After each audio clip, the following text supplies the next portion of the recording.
tarde estaremos proporcionando interpretación simultánea al español. Para poder accesar esta función, favor de localizar el icono en la parte inferior derecha de su pantalla. Una vez que hayan localizado el icono en forma de mundo, seleccionar español como su idioma de preferencia. Es muy importante seleccionar modo silencio audio original para evitar escuchar ambos idiomas o ruidos de fondo. Ahora comenzará usted a escuchar la interpretación en español. Cualquier participante del público que requiere interpretación del inglés al español en persona puede comunicarse con Noemí en el River Center o con Willy en el Salón King Ranch. También voy a poner estas instrucciones vía chatline. Thank you so much. Thank you so much, Ms. Samasi. My pleasure. For public comments, online attendees, please sign up using the Q&A button at the bottom of your bottom center of your Zoom screen. Phone-in attendees, please dial *9 to raise your hand. In-person attendees may fill out a speaker card at the back of the room and hand it off to a staff member. Mr. Chair, you may now call this meeting to order. Okay, thank you. I'd like to call the 513th joint meeting of the Santa Monica Mountains Conservancy and the Santa Monica Mountains Advisory Committee to order. And if I can, we have a flag here, but I'm going to go ahead and lead the Pledge of Allegiance. So if you can please stand, place your hand over your heart.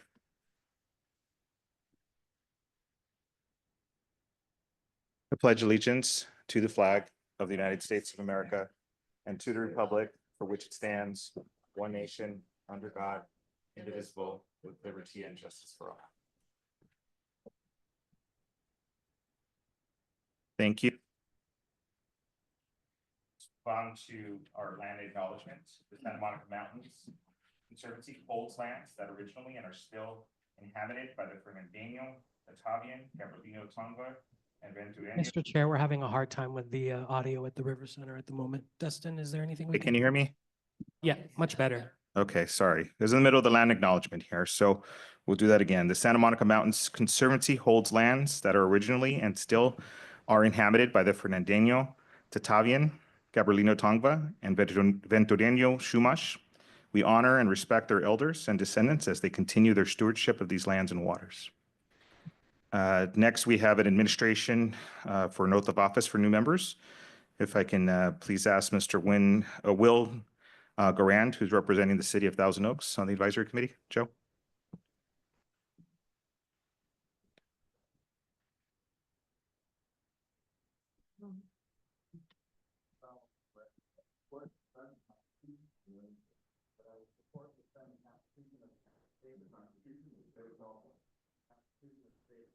Against all enemies, foreign and domestic. Against all enemies, foreign and domestic. And will bear true faith and allegiance to the Constitution. That I will bear true faith and allegiance to the Constitution of the United States and the Constitution of the State of California. And the Constitution of the State of California. That I take this obligation freely. That I take this obligation freely. Without any mental reservation or purpose of evasion. Without any mental reservation or purpose of evasion. And I will well and faithfully discharge. That I will well and faithfully discharge the duties upon which I'm about to. The duties upon which I'm about to. Okay, welcome. We heard that faintly because we didn't use your mics there, but we're going to assume that went appropriately and perfectly. So welcome aboard. Next, we'll do a roll call of the Conservancy. Ms. Bochco, Ms. Hutzel, Mr. Torres, Mr. Gorell. Here. Ms. Lyle. Here. Mr. Luna. Ms. Martin. Here. Mr. Fink. Ms. Munoz. Mr. Ortega. Here. Ms. Pavley. Here. Mr. Veras. Here. All is present. Thank you. Next, roll call for advisory committee. James, you please call the advisory committee. Ms. Acker. Ms. Anderson. Ms. Brown. Here. Mr. Cacciati. Here. Mr. Corridori. Here. Mr. Dennert. Here. Ms. Dransfeld. Ms. Fossen. Here. Mr. Garand. Here. Ms. James. Mr. Kishba. Mr. Kraut. Here. Mr. Lang. Ms. Lopez. Mr. Manukyan. Ms. Maikos. Present. Ms. Nelson. Here. Mr. Ordubegyan. Ms. Rosen. Here. Mr. Rossman. Ms. Stevens. Mr. Wendler. Mr. Yakparian.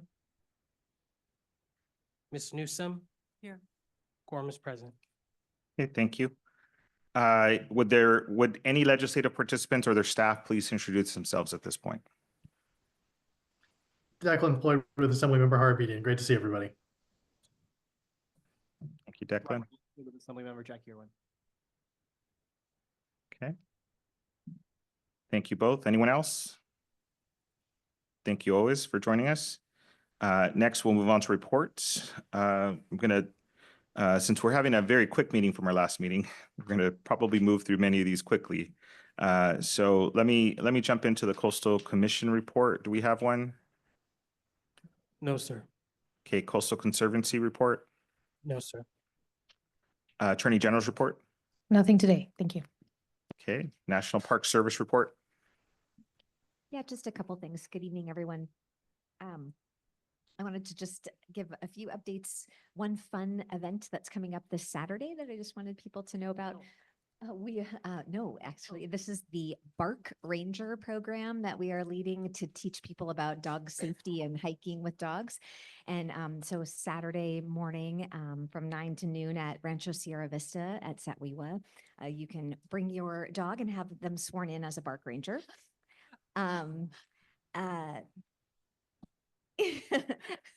You'll learn everything you need to know that day at the event. And there'll be every 30 minutes, there'll be ranger guided hikes to take dogs out on the trail and learn about dog safety. Wanted to promote that our official philanthropic nonprofit partner, the Santa Monica Mountains Fund, is being honored this Friday night as the nonprofit of the year by the Conejo Valley Chamber of Commerce. And so that's a really nice honor, and I'm looking forward to going to that event. And then lastly, I just wanted to let people know that since we were at our last meeting, the Park Service did hold a wildland fire, we call it an academy, although that sort of oversells it a little bit. It's the introductory training for wildland firefighters, and we trained 16 new National Park Service employees to be line fire fighters, both from Santa Monica Mountains and Channel Islands. And we hadn't held a course like that in a couple of years, and so it was really nice to bring that back and get people trained. So thanks. That's it for the National Park Service. Okay, thank you. We'll know for the record that Tim Windler's joined us here at the River Center. Thank you. And also Ms. Acker has arrived. Great, thank you. Next, we'll go to State Parks report. No report. Okay, we have Forest Service report. No report. Okay, Executive Director's report. Mr. Chairman and members, we've declared this to be all Malibu, all the time summer. It's going to be a reopening of the parks in Malibu. And we expect to work with the City of Malibu folks and all of our partners to make sure that people have a safe and happy experience. So we're going to be reallocating a lot of resources toward that end. We also are thinking about our good friends in Sacramento, and this is the time when everybody in state government has sweaty palms because the state May revise comes out in a couple of days, and we'll know how the Department of Finance thinks our future is going to be. So if they think it's a good future, we're all for them. If not, we're going to be talking to our legislators about that fact. So that's my report, Mr. Chairman. Okay. Thank you. Next is the Mountains Recreation Conservation Authority report. Thank you, Mr. Chair. As you all received a copy of the MRCA report, I'm just going to briefly mention under Fire Division, the second paragraph. We did a final inspection. That's our Fire Chief, Ken Nelson. We did a final inspection of 3 new Type 3 engines ordered in 2020. Wow, what a lead time that is. They are wonderful, and we will they will be in our driveway by the end of May. So Ken Nelson, if they're not, we're gonna hold your feet to the fire. Literally. That concludes my report. Okay, thank you, George. Or we have a request to remind everyone to please speak into the microphone. Was I Next. speaking, Mike? I think maybe they had a hard time hearing you. So if you can hear yourself, then they can hear you. Okay. Next is the Santa Clarita Watershed Recreation and Conservation Authority report. Nothing to report tonight. Thank you. The Wildlife Corridor Conservation Authority report.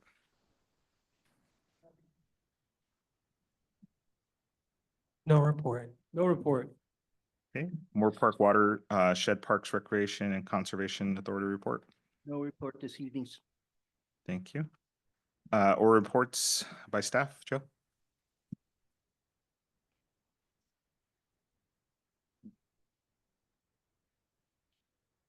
Nope.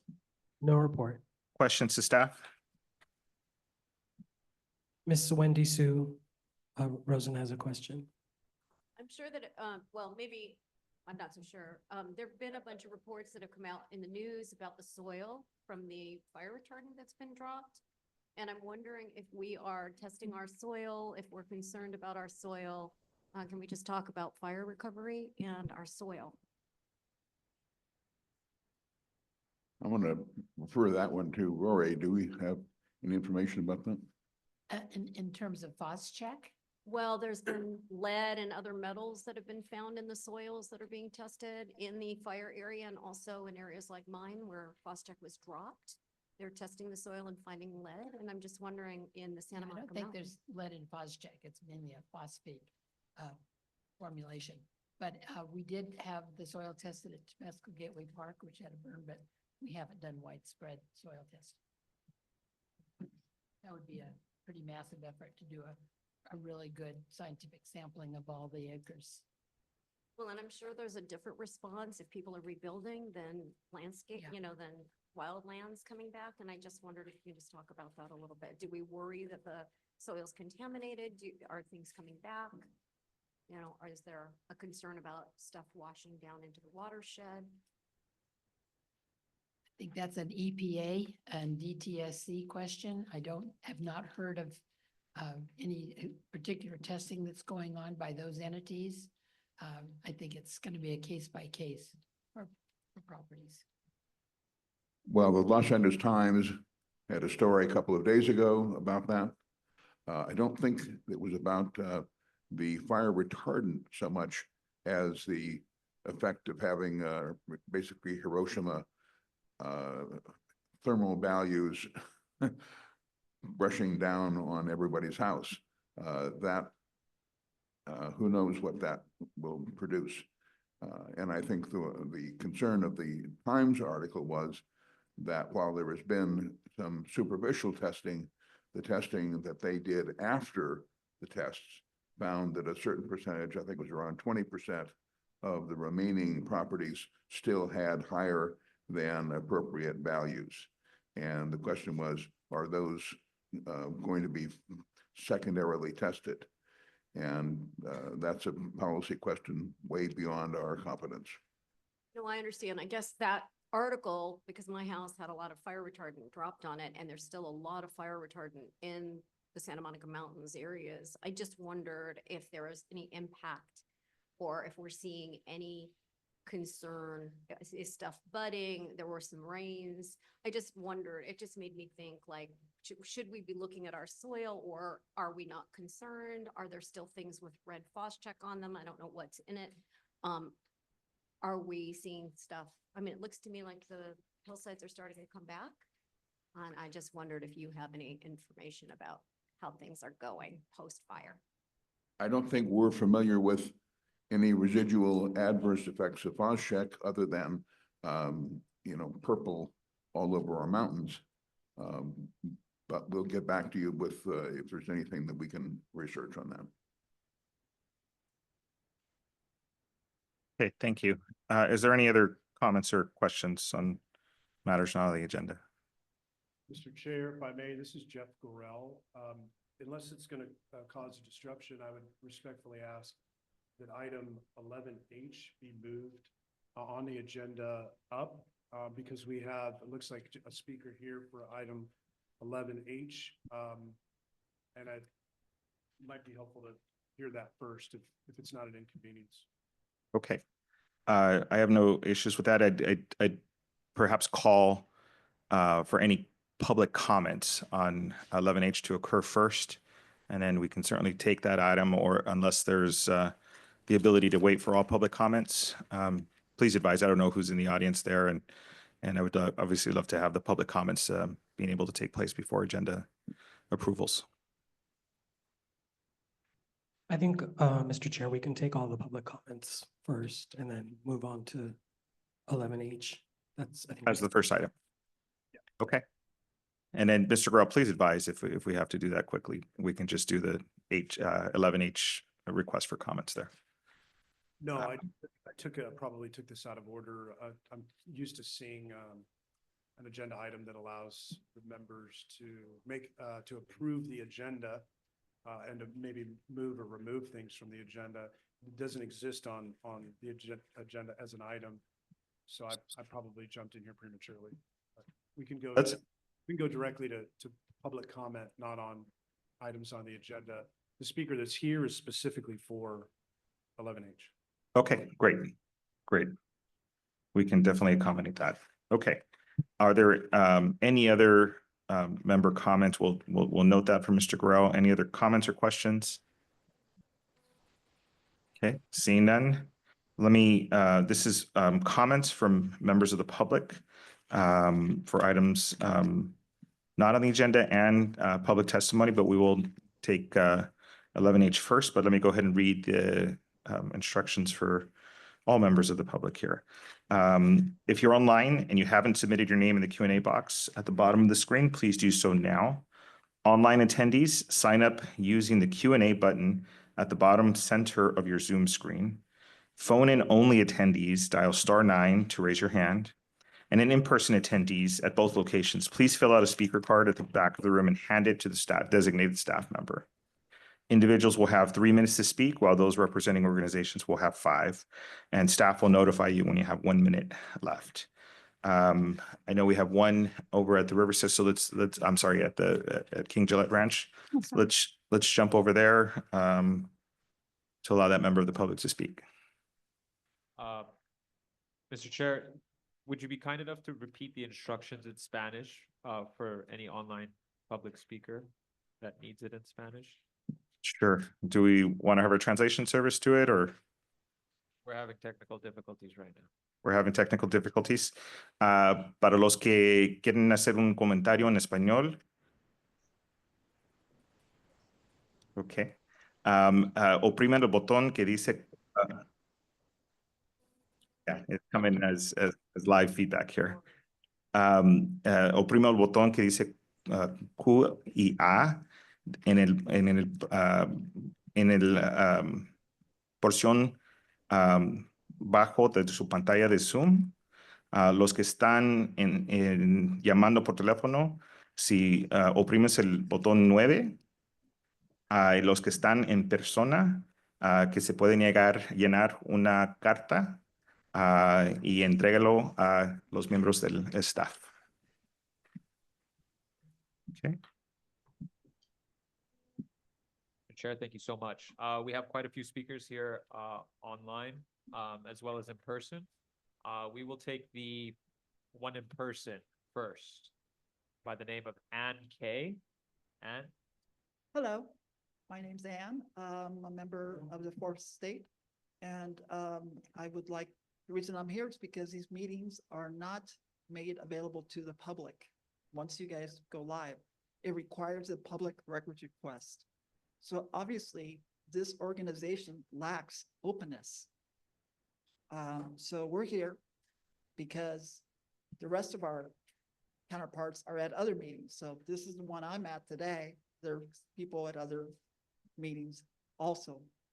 So I would like there to be a change in how you archive these meetings so that the public can watch them online after they take place.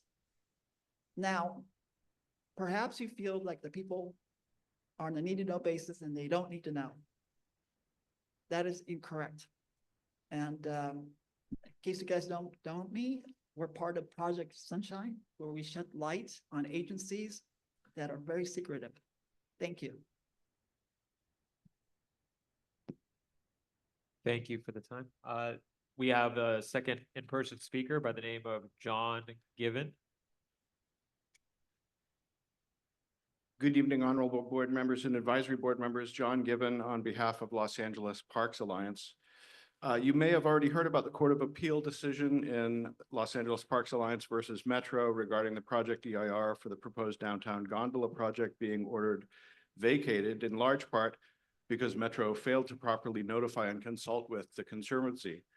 As I shared with Metro in the Alliance's draft EIR response back in January 2023, the Conservancy is a trustee agency for numerous resources in the project area, including Elysian Park, El Pueblo de Los Angeles, which was deeded to the city years ago, but which was and must continue to be treated as a state historic park. Those parks are called out specifically in Public Resources Code Section 33105. Los Angeles State Historic Park is also located entirely within the Conservancy's jurisdiction. In fact, the entire project corridor is located within the Santa Monica Mountains zone. The scope of the Conservancy's jurisdiction is significant and will allow it to comment on many, if not all, aspects of the project if and when a new draft EIR is circulated for public comment. Personally, I'm fortunate to have lived in the Santa Monica Mountains for nearly 3 decades in Brentwood, so I know firsthand that the Conservancy has always been extremely responsive to the concerns of constituents within the Santa Monica Mountains zone and is quite protective of the incredible resources for which it is a trustee.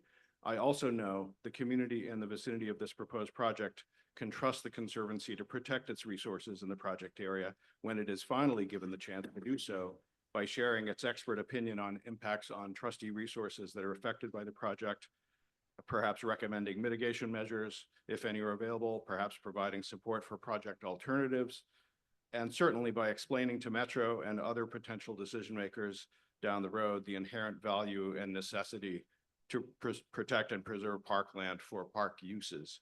I want to thank you all for your vital work to protect the Santa Monica Mountains in the zone. Thank you.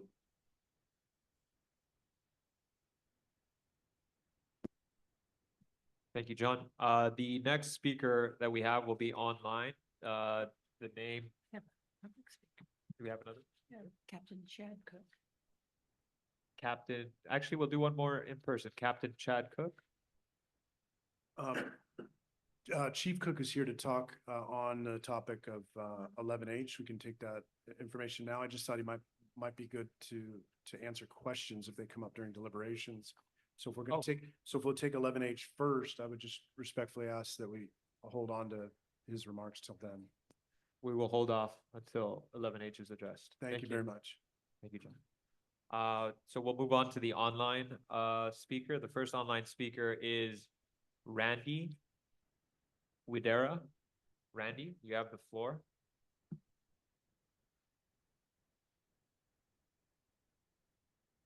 Randy? Hello, can you hear me? Yes. All right, good evening. I'm Randy Widera, Director of Programs for California State Parks Foundation. We are a statewide organization committed to protecting and preserving the California State Park system for the benefit of all. The recent decision by the Court of Appeal rightly affirmed that the Santa Monica Mountains Conservancy is a trustee agency for critical public resources that would be directly affected by the proposed gondola project. These include El Pueblo de Los Angeles, Los Angeles State Historic Park, and Elysian Park, which are sacred sites of community, culture, and shared history. At the Foundation, we're deeply concerned about the dangerous precedent this project would set, allowing public resources, specifically the land and airspace over Los Angeles State Historic Park, to be transferred to a private developer for private gain undermines the very purpose of public trust lands. It directly threatens the principle that our parks are held in trust for all Californians and not for commercial exploitation.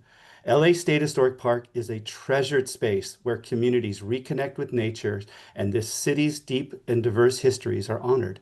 If a gondola were constructed here, that experience would be irrevocably altered. What is now a place of peace and reflection would become a transit corridor, loud and crowded and disruptive. It would be a station, not a sanctuary. The impact of this project would extend across all public resources under your trusteeship. It would sever the connective tissues that link these parks to each other and to the people who use and love them. This project would replace shared community resources with a privatized spectacle. We ask that the Conservancy fully engage with these local communities, your communities, as the supplementary EIR process unfolds. We count on your leadership to preserve these irreplaceable resources for future generations. Thank you. Thank you, Randy. The next public speaker is John Christensen. John, you have the floor. Good evening. I'm John Christensen. I teach and do research in the Institute of the Environment and Sustainability at UCLA, and I'm one of the founders of the LA Parks Alliance. Together with the California Endowment, we challenged the EIR for Frank McCourt's proposed gondola to Dodger Stadium. The Court of Appeal has now ruled in our favor and is sending the EIR back to be decertified and redone. One of the main reasons the original EIR was flawed is that Metro, the lead agency, did not consult with the Santa Monica Mountains Conservancy, a trustee agency. The gondola would be built entirely within the Santa Monica Mountains Conservancy zone, as you can see on the maps I provided to accompany my comment. The Conservancy is the only agency that has a mission to care about the natural, historical, and cultural resources that would be directly impacted by the gondola, including El Pueblo, LA State Historic Park, and Elysian Park, which the court called out in its decision. This area is also a crucial link between the Verdugo and San Gabriel Mountains to the north and the Santa Monica Mountains to the west, running across the LA River and through the historic heart of our city. The Conservancy is the only agency that has the vision to consider the cumulative impacts the gondola would impose on vital resources in this area, and especially to the ability of residents and visitors to enjoy, appreciate, and learn from experiences in this very special part of our city. We are grateful that the Court of Appeal recognized the importance of this trustee agency, even after Metro, the project proponents, and the lower court did not. We hope that you will ensure that community concerns about the impacts to your trustee resources are fully and fairly considered in the revised EIR. Thank you. Thank you, John. The next public speaker would be, or is, Richard Rojas Sr. Richard, you have the floor.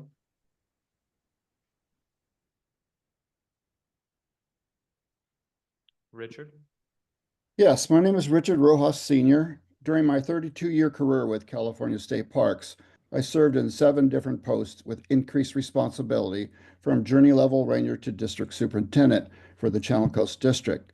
Today, I address you as Director Emeritus for Latino Outdoors, a national volunteer-led organization dedicated to connecting youth and families with the outdoors. Latino Outdoors is a member of the LA Park Alliance, which challenged the LA Aerial Rapid Transit's flawed EIR. Shortly after Governor Gray Davis identified the $40 million to acquire the Cornfields property in 2001, I was asked to participate in early visioning meetings with residents and local community leaders for the proposed state park. In keeping with the vision for LA State Historic Park, maintaining connectivity to nearby parks by walking and biking are so important for nearby residents of all ages, especially low-income Latino residents. As Joe Edmondson said during the development of the park, quote, nature's tendrils are reaching right into downtown. That's what's unique about what will be the most, or is now, the most unique park in the state park system.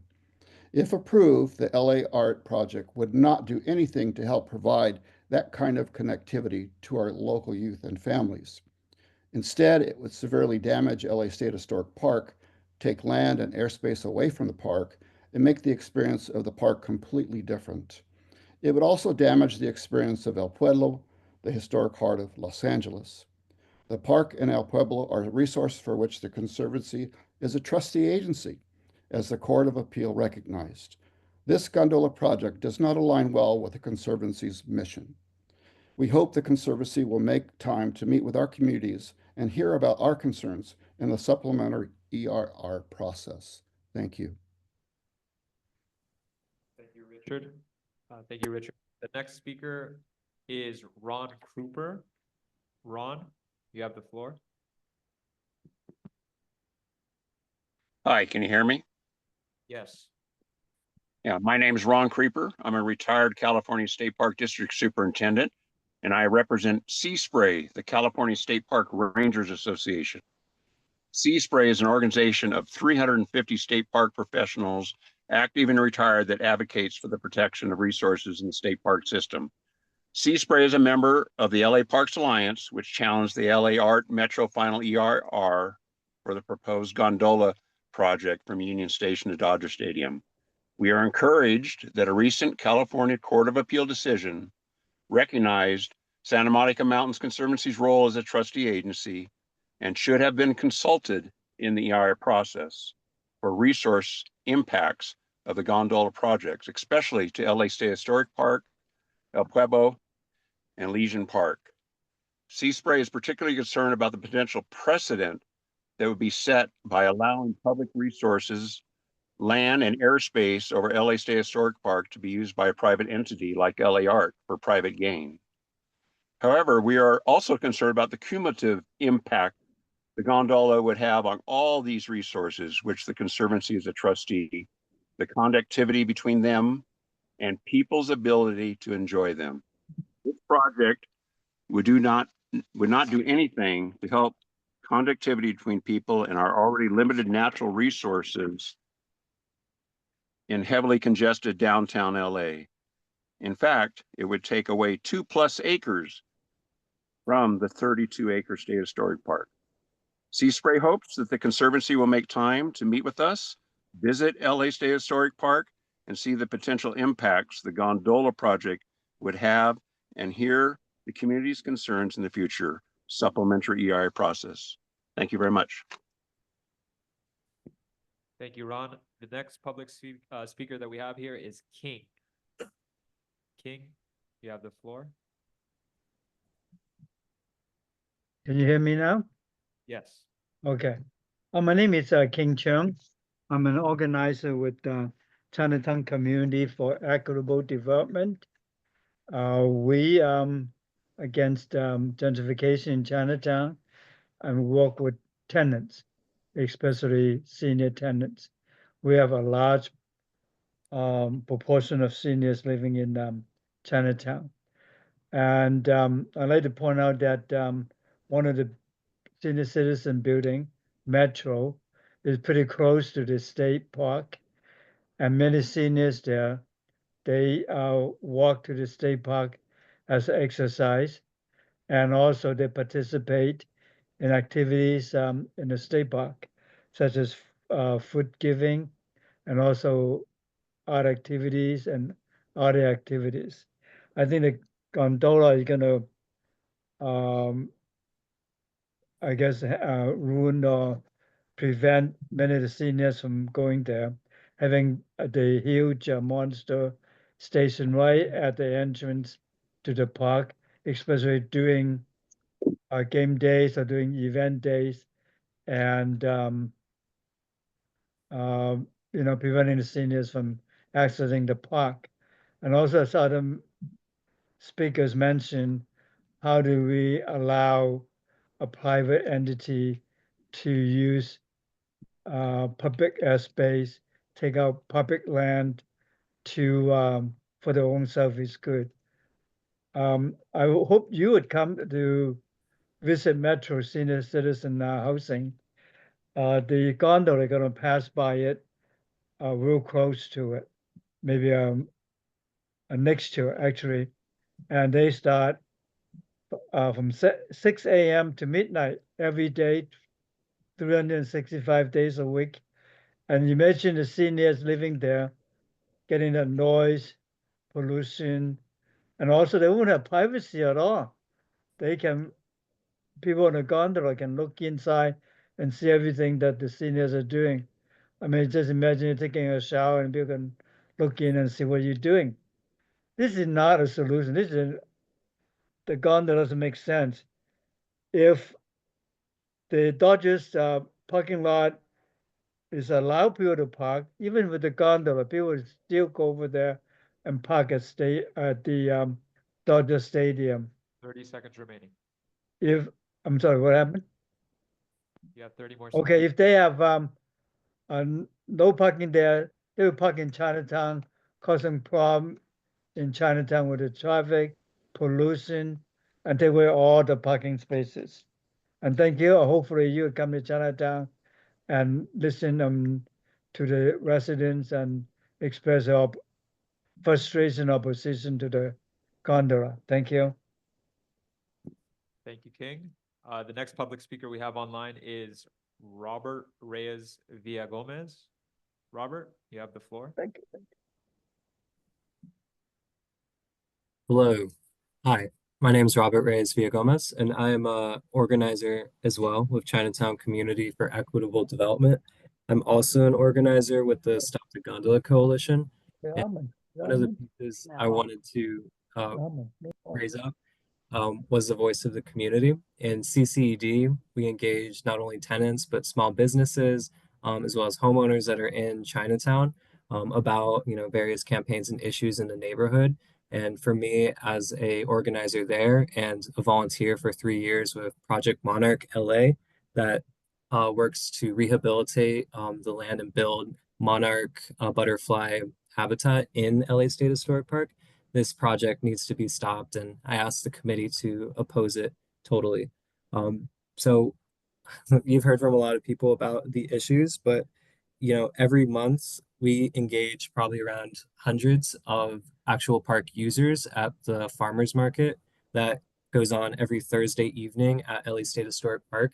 If this project was allowed to go through, the farmers market where it is would be a transit tower that holds up the gondola as a stop, destroying one of the few places in Chinatown where residents can actually get fresh food.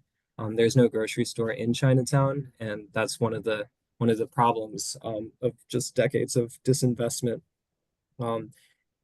Commercialization in the park is also going, I think it's too much. The concerts are great for some, but there are already, the venues do not respect the agreements. Their like noise is like way too loud. And I've met people in the arts district that have their whole building shake because of how loud and how late these concerts go. This gondola, there's no concrete plan, but we do know that one of the ways that Frank McCourt wants to build revenue is by having advertising on the sides of each gondola car. So as it flies from Olvera Street to LA State Historic Park, past Metro Senior Lofts, into above Cathedral High School, they're going to be blasted with all these advertisements that really will ruin the peaceful atmosphere in LA State Historic Park. I have issues, with the concerts and the other huge events that shut down the park. But to allow for a gondola to shut down the park for construction, cut down 80 trees in the park and hundreds along the transit route is just unacceptable. Rich neighborhoods have shade and they have trees that are established, and to allow a developer to cut down trees that have already taken probably more than a decade to get established is just horrible. I remember when the park was built, because I grew up in the area, and when it opened, I thought to myself, how is anybody going to go to this place? Because there's no shade. It's barren. It's like barren. It's totally new. But as I've grown and used the park, as my family's used the park, and we are able to enjoy the shade, it's just something that why I dedicate hours of my life every month to try to protect our public resources. So I please ask you to oppose this, this project and any transit related project that's supposed to cut through LA State Historic Park and other parks, because it is just another symptom of a society that just, prides profit over people, and we deserve nice things. And I think that this historic park is just something that's incredibly special and needs to be protected. So thank you. Yeah, thanks. That's all I have to say. Thank you, Robert. The next online speaker is Amanda Stemmen. Amanda, you have the floor.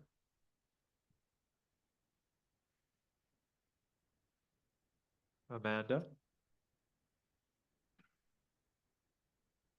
If you can hear us, please unmute. Oh, can you hear me? Yes. Okay. Thank you for the opportunity to speak today. My name is Amanda Steeman, and I'm the Parks Committee Chairperson for the Sierra Club Angeles Chapter Central Group, which represents the area of Los Angeles directly affected by the proposed Los Angeles Aerial Rapid Transit Project.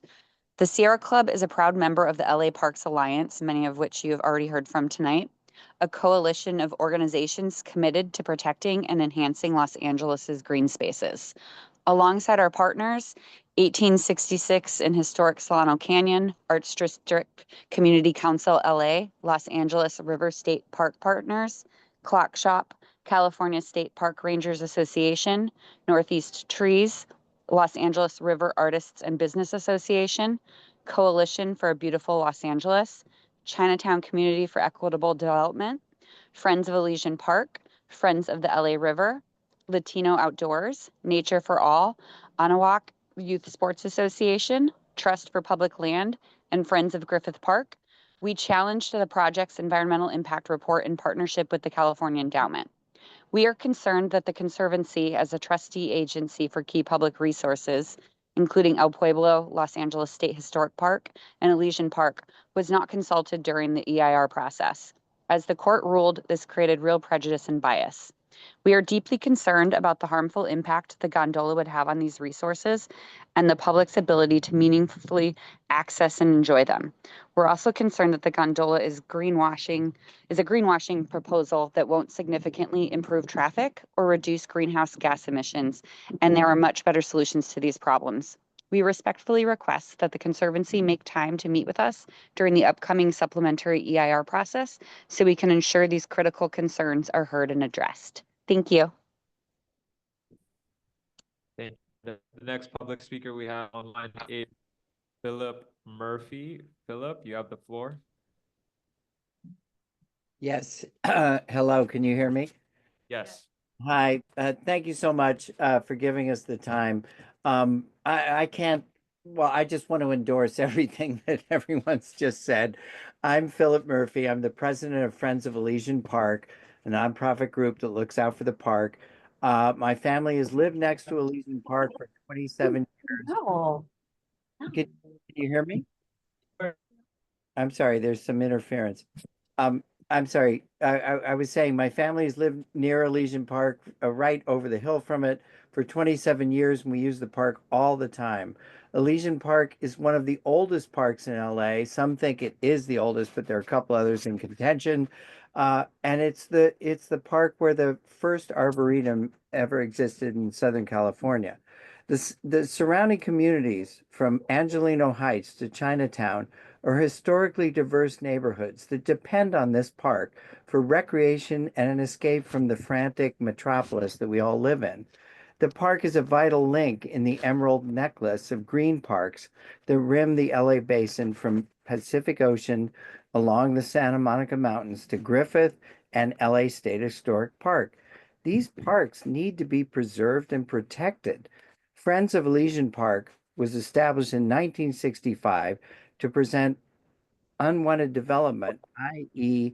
the convention center, a football stadium, not to mention more than one, an airport, small plane airport, and oil wells and more.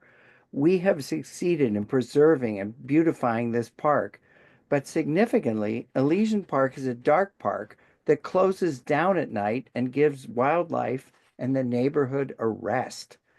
The park surrounds Dodger Stadium. The gondola is the key for billionaire Frank McCourt to turn his parking lots there into a shopping and entertainment complex like LA Live. It will operate 365 days a year, day and night, bring traffic and noise, and light up the park throughout the night. This will destroy the tranquility of not only Elysian Park, but our neighborhoods. The Santa Monica Mountain Conservancy is our trustee agency. We ask that you please help us fend off this threat to the park and our community during the supplementary EIR process and beyond. Thank you so much. for listening. Thank you so much, Philip. The next public speaker is Ruth Coleman. Ruth? Thank you. My name is Ruth Coleman. I was director of California State Parks from 2002 to 2012, and I oversaw the early years of acquisition and development of LA State Historic Park. I currently serve on the boards of LA River State Park Partners, Friends of the LA River, and I'm a member of the LA Parks Alliance, which challenged the EIR for the gondola project proposed by Frank McCourt. During my tenure at State Parks, we worked really closely with Santa Monica Mountains Conservancy, focusing on finding ways to increase the connectivity and accessibility of open space in LA. In fact, as we at State Parks worked to acquire what was then known as the Chinatown Cornfields, the sort of flat part of the remediated Union Pacific Rail Yard, the Conservancy nearly succeeded in acquiring the hillside immediately adjacent to the portion that State Parks was buying. State Parks and the Conservancy were working together to bring open space and connectivity to a historically underserved community. Disappointingly, another individual paid in excess of fair market value for that hillside, precluding the Conservancy's ownership. Nevertheless, the Conservancy continued to play a really important role in the preservation, expansion, and connectivity of natural and cultural resources in this region. So I applaud the Court of Appeal for recognizing the Conservancy's role as a trustee agency for resources that would be impacted by this gondola, including El Pueblo, LA State Historic Park, and Elysian Park. This project would set a horrible precedent by allowing public lands and airspace of LA State Historic Park to be given to a private entity for private gain. The project shrinks and degrades this park, a park expressly created for historically underserved communities. It's an axiom we found at State Parks that the open space we inherit can never be taken for granted. Our predecessors might have fought to create these open spaces, but it falls to every generation to preserve what we inherit. And in fact, many of the activists that fought so hard to create LA State Historic Park have passed on, and now it falls to all of us to preserve this space that they fought so hard to protect. This gondola project does not align with the Conservancy's mission. So we're all counting on the Conservancy to hear the concerns of the diverse communities that would be impacted by this project. We hope that the Conservancy will make time to meet with us and visit our parks. In fact, I want to invite you to the Kite Festival being put on by Clock Shop. It's this Saturday from 2 to 6, and it's an extraordinary fun event with thousands of people coming in and flying kites in this park and using every bit of that airspace. You can see the impact this gondola could have and hear our concerns in the supplementary EIR process. State parks should never be the pathway for infrastructure. Once created, they need to be preserved for future generations. Thank you for your time. Thank you, Ruth. The next public speaker could be both, but it was originally submitted under the name Helen Campbell / Council Member Ulises Hernandez. You're both able to speak if you wish. Hello, good evening. Can you all hear me? Yes. Great, thank you so much. Good evening, everyone. My name is Ulises Hernandez. I'm the council member that represents the 1st District here in the city of Los Angeles, where the proposed gondola is set to be built. I am also a lifelong resident of this district and have seen this piece of land turn into State Historic Park. I've lived here for 35 years. I've seen it turn from train tracks and trash into a beautiful space that a lot of us go to on the regular. Concerns about the gondola are one of the most urgent issues I hear from residents in CD1. It was a huge issue when I ran for office, and it continues to be a huge issue, particularly for those neighborhoods directly affected by the proposed project. An environmental impact report is a tool for public transparency. It's meant to give communities and decision makers the full picture of a project's impact, but that's not what happened here. The outreach around the CIR was rushed, it was inadequate, and the Court of Appeal confirmed that in their decision last week. The court recognized that the Conservancy was never properly consulted. That's a huge deal. It's a trustee agency responsible for protecting El Pueblo, Los Angeles State Historic Park, and Elysian Park. And that was recognized, I think is critical. The court rightly pointed out that it created a biased process At this moment, we cannot know what concerns could have been addressed in the EIR had the Conservancy been able to hear the public and weigh in on something they are mandated to do and are privileged to do. We don't know what critical we don't even know what critical concerns were missed about access, environmental impact, community use, and how these parks are connected and the effect on the people they serve. Finally, the Court of Appeal also ruled that there was no sufficient analysis or recommendations to address the noise impacts of the project on local residents in my district. I take great offense at this entire process because my district fought for so long to remove the industrial uses from these parcels to create the state park that we now see today. And now we have to put in just as much effort to defend this open space from disappearing project by project. Let me put it in perspective. In my district, if you distributed all the parkland evenly, each person would receive an area the size of one sheet of paper, 8.5 by 11 inches. That's it. And I have some of the densest neighborhoods in the entire West Coast. MacArthur Park, Pico Union, Westlake being some of them. But also we are park poor and green space poor. You know, we should not be giving away precious parkland and airspace to a billionaire. We need a public process that listens to the people who live there. I urge the Conservancy to do its part in helping to address constituents' concerns and protect our limited public resources, our limited public spaces, green spaces. We are counting on the Conservancy to hold honest conversations with our community and make sure the supplemental EIR reflects the truth of what this project would mean for our neighborhoods. Thank you so much, and please reach out if you all need anything. I hope you also heard the community that was present. These are folks that live in Chinatown, that organize in Chinatown, and the surrounding neighborhoods. And they've expressed very clearly and eloquently how they feel about this. So again, thank you so much. Thank you for your time. Council member, I have to congratulate you. That's the most graphic description of the lack of park resources that I've ever heard. Thank you. Thank you, Joe. I appreciate you. Thank you, Council Member Hernandez. We have two more public speakers online. The next public speaker is Kimberly Morales Johnson. Kimberly, you have the floor. Good evening, Meija. Thank you for taking my comments into consideration. My name is Kimberly Morales Johnson, and I'm the Tribal Secretary for the San Gabriel Band of Mission Indians. As an enrolled tribal member, I honor and respect the teachings of my ancestors and their memory and their advocacy, and that's why I'm here tonight. I'm here to oppose the building of the gondola and the impact that it will have on LA Historic Park and the surrounding areas. It's important for you to know that I am a descendant of my tribe, and we are the original caretakers of this plot of land. We have not been given recognition and respect, although we are also a trustee of these lands and resources, as the Conservancy's land acknowledgement acknowledged this evening. I'm calling to urge the Conservancy to hear and take into consideration the concerns of our tribal community and the many diverse communities that will be negatively impacted by this project. We have so few precious resources and open spaces. This project would not do anything to help the land, nor provide that kind of reciprocal connectivity between people and our natural resources.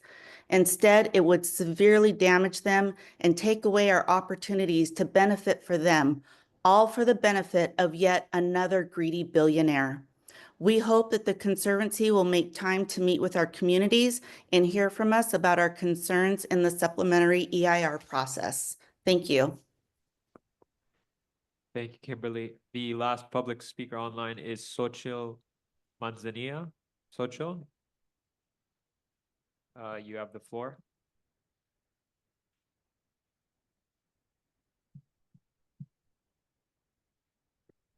Xochitl, if you can hear me, please unmute.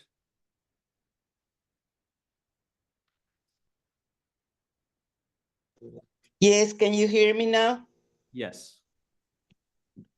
Okay, my name is Xochitl Manzanilla, and I live at William Mead Homes, just a block away from the LA State Historic Park. I have been living at William Mead for the last 33 years, and I live just across the street, almost from LA State Historic Park, as I said. And I'm running a arts and crafts program since the last 8 years at the LA State Historic Park since the grand opening of the park. That takes place every second and fourth Wednesday of the month, starting from 3 p.m. to 5 p.m. And it's a space where families, neighbors, and kids come together to create, connect, and enjoy the beauty of the park. And I'm here to express my strong support for the Stop the Gondola Coalition. I was incredibly glad to hear that the Court of Appeal rejected LA Metro's approval of this awful gondola project. And in the environmental impact report that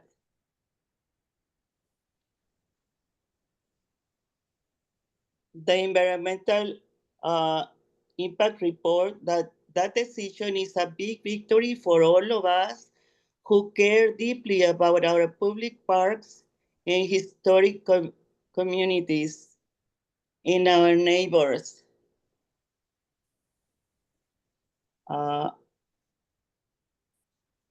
And no one asks for a gondola floating above our homes or our parks or our lives. I'm grateful to the court for recognizing the flaws in the process, especially Metro's failure to meaningfully consult with the Santa Monica Mountains Conservancy and to properly address the serious environmental and noise impact of the project. We deserve a transparent and community-driven access process.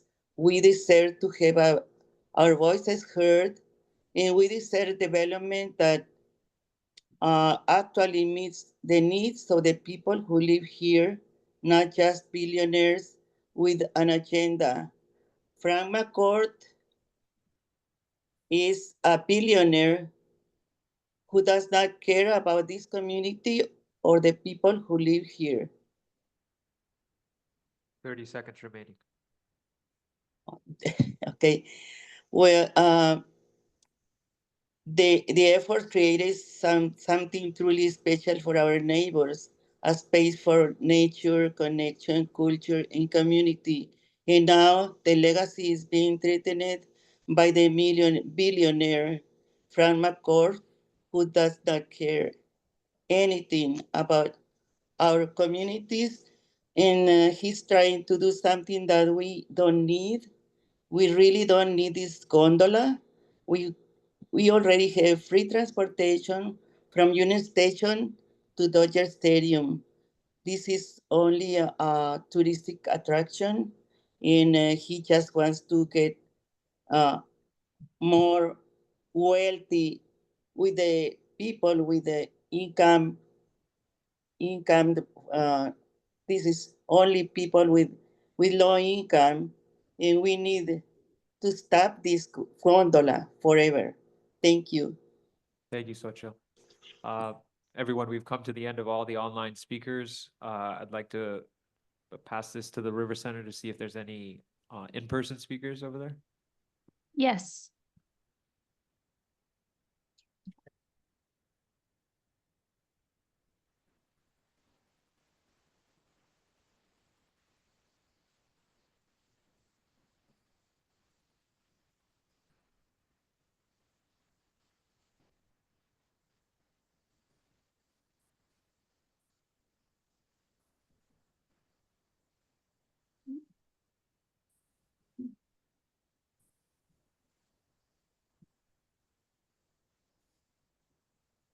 Hi, hello. Okay, hello.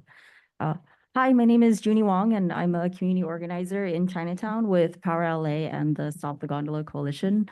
We are happy that the State Court of Appeal recognized this conservancy and its role as a trustee agency for resources in the Santa Monica Conservancy Zone.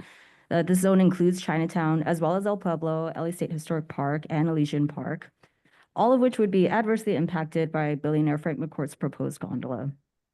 For almost 3 years, I've been doing direct outreach in Chinatown, which is a largely low-income, monolingual immigrant community, where residents are desperately in need of services like food access, healthcare, and public green space.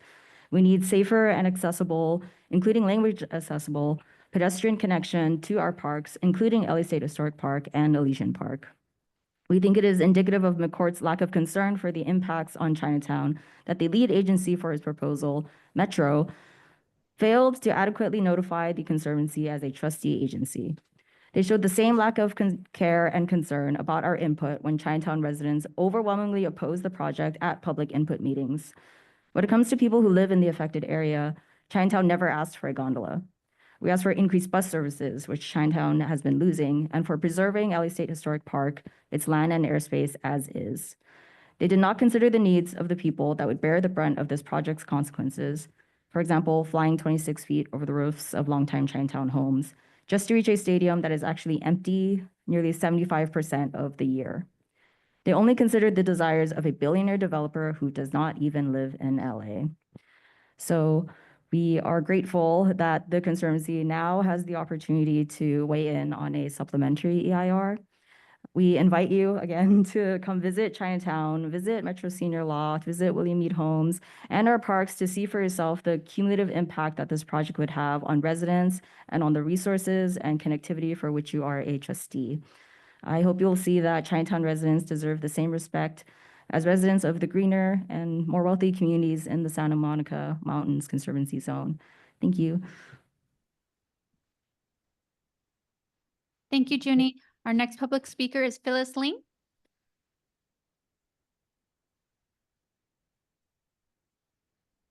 Good evening. My name is Phyllis Ling. I'm a resident in LA's Chinatown and founder of Stop the Gondola.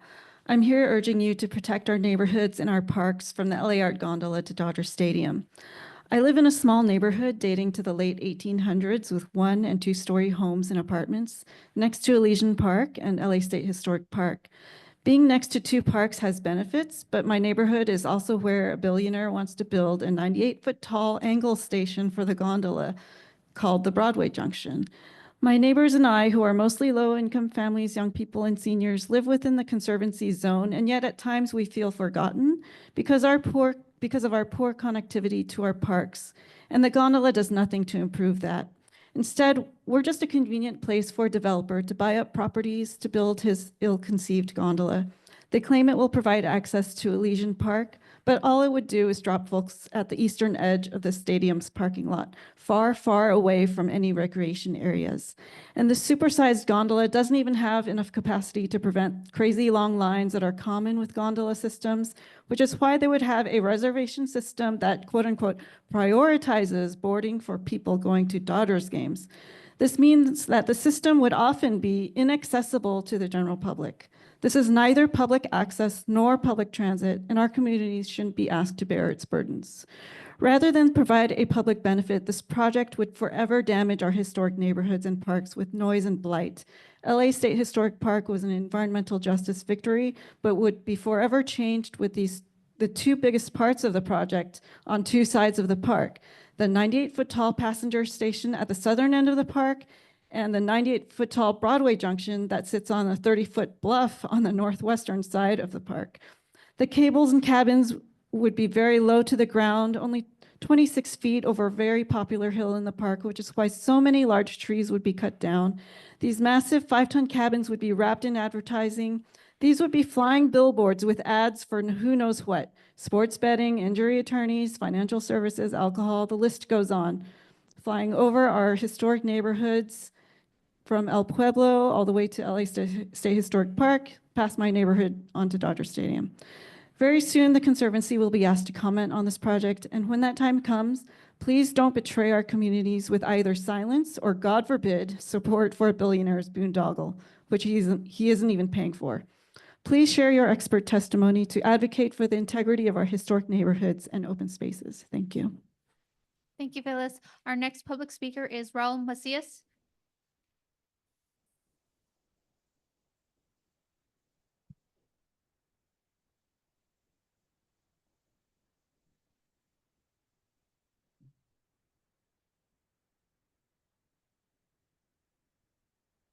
I'm going to speak in Spanish.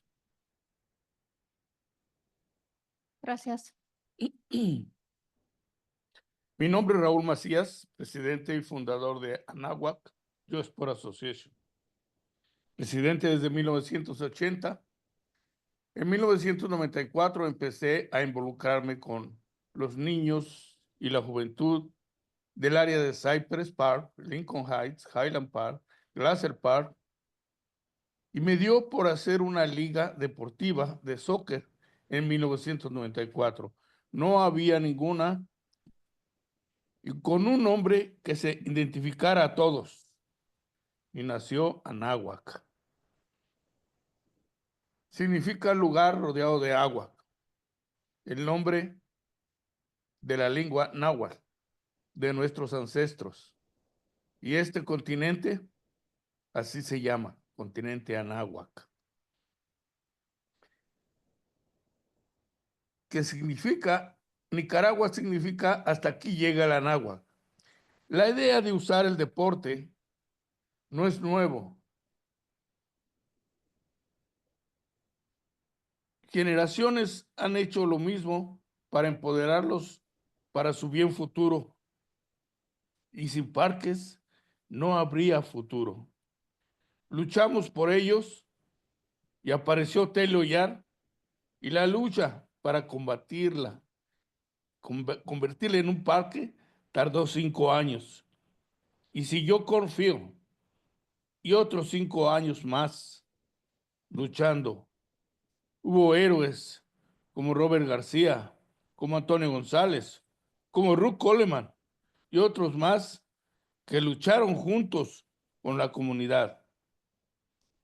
El Parque Recreativo Histórico Park del Río de Los Ángeles está cada día más hermoso. El Pasivo Park está en peligro.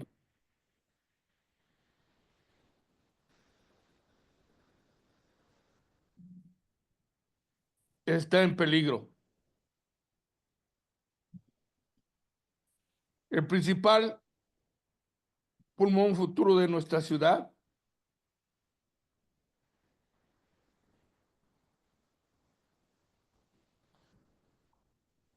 por un proyecto de avaricia de unos cuantos, sin sentido común.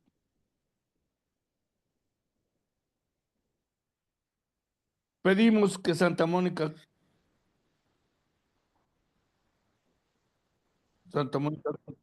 Conservancy no permita que se afecte el corazón de LA History Park. No góndolas.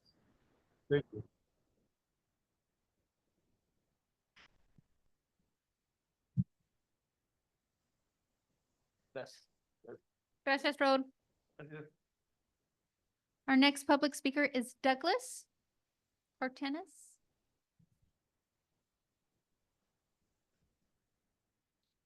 Thank you. Good evening. My name is Douglas Karstens. Good evening, honorable board members and advisory committee members and staff. I am an attorney that also represented the California Endowment in the court case, which was referred to by an attorney earlier. I really, really appreciate it and wish I could just re-echo and uplift the voices of the community that we just heard this evening. Long ago, we had helped represent the community in fighting to create the State Historic Park of Los Angeles. Our office had actually represented the Chinatown Yards Alliance, including the Anáhuac Soccer Club. And to come today and have to defend that, I come before you with a humility, and we are here to support the community's efforts and the Los Angeles Parks Alliance efforts to require mitigation of the gondola project's severe impacts and to highlight environmentally superior alternatives to the gondola project. We thank and appreciate what the Conservancy has done, the important and vital work that you have done throughout your extensive jurisdiction, a jurisdiction that was mentioned by the Court of Appeal in footnote 36, a very lengthy footnote about the Conservancy and the Conservancy Act, which created the Conservancy. The Court of Appeal decision required, among other things, that Metro consult with the Conservancy as required by the California Environmental Quality Act. And that can be abbreviated CEQA. CEQA, or the California Environmental Quality Act, is a Bill of Rights for an environmental democracy. It's for how the public can participate in government decisions. And it requires Metro's review of the proposed private gondola to include consultation with you, the Conservancy. The Conservancy has a statutory obligation to consult, and as trustees of vital public, urban, and historic areas in downtown Los Angeles, the Conservancy has a duty to protect the future generations the precious historic and other resources of El Pueblo and the State Historic Park and Elysian Park that was mentioned that will be severely impacted by construction and ongoing operation of the gondola. It will certainly adversely impact the public's uses of these properties, including for quinceañeras, birthday parties, festivals, parades, the farmers market. There's just so many things that will be adversely impacted by this project. We stated in response to a court question at oral argument that the Conservancy, if given proper notice, could potentially propose mitigation measures for buildings at El Pueblo, such as the Avila Adobe, the Methodist Church, and the Pico House, such as sound insulation or air conditioning or schedule limits to reduce noise impacts. We noted that the Conservancy could have suggested better construction noise analysis for El Pueblo and the State Historic Park, such as through the use of noise contour mapping. The lack of timely notice deprived the Conservancy of the opportunity to weigh in about the project, and now that chance is being given to the Conservancy by this court's order. Thank you for considering our comments and those of the public as you are consulted by Metro, as the Court of Appeal has clarified current law requires, in Metro's further review processes for the proposed gondola project. We had, as I mentioned at the top, represented the community in helping to create the State Historic Park. There was a proposal for 40 acres of warehouses that the community organized and acted against in order to create the State Historic Park. Up the river, the Rio de Los Angeles River, we're right between these two historic state parks, was also a community effort to create parks for the community. We ask that you listen, please, to community voices and help protect them. And I would be available for questions and looking forward to this Conservancy's precious work in the future. I thank you so much for your time. Thank you, Douglas. Any other comments? No.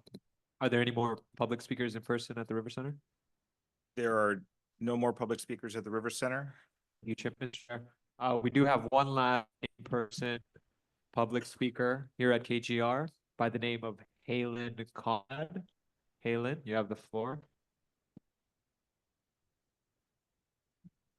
Please kindly speak directly into the mic.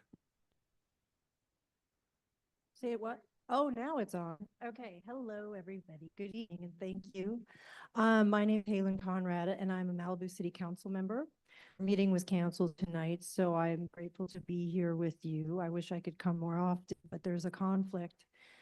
I want you to know how much I admire and appreciate the work that you do. I feel very fortunate to live in these mountains. They shape not just our environment, but our way of life. And I know that this is a lot of work that you guys put into everything here, protecting the lands. Thank you all for dinner. I hadn't eaten and it was a warm and generous welcome. I look forward to listening, learning, and finding ways we can support each other's efforts to preserve this extraordinary place. And that's it. Thank you. Thank you, Halen. We have no more public speakers. I just want to make a my organization, Coalition for a Beautiful Los Angeles, is a member of LA Parks Alliance, and I am the representative. Will be abstaining from any vote in the future on that project, but I thought everyone should know that I'm a part of this organization.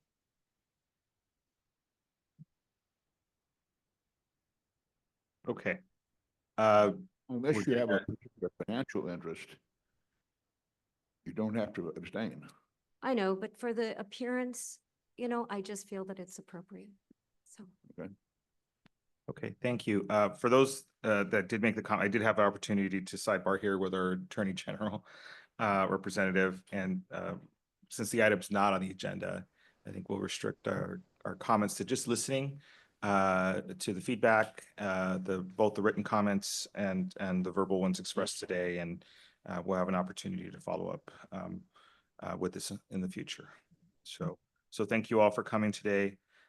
With that, I believe our public comment is closed, and we will move forward to item 11H.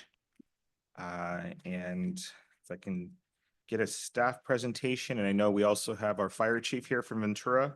I hope he's been patient with our public comment. We're trying to facilitate and take it all in as much as we can, but 11H is a consideration of resolution authorizing a grant of Proposition 4 funds to the Ventura County Fire Protection District for early implementation of wildfire prevention programs.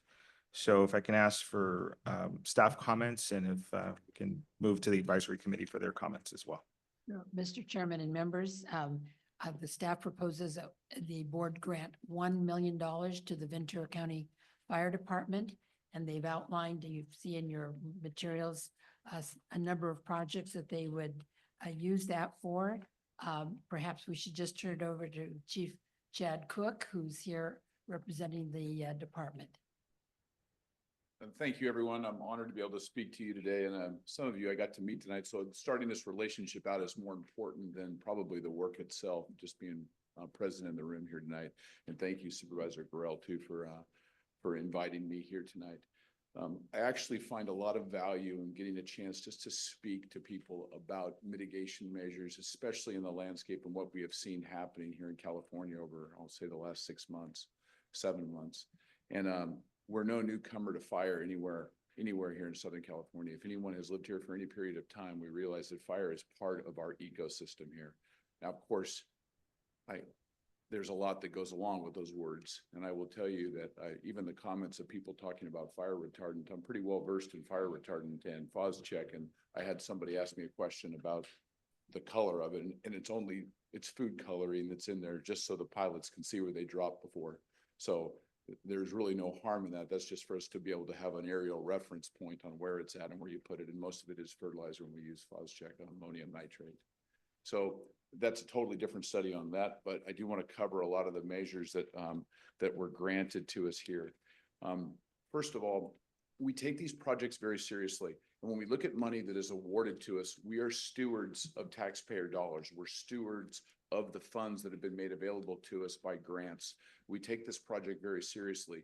We've divided the project basically up into several service areas that are out there with not only a purpose, but a strategy behind it.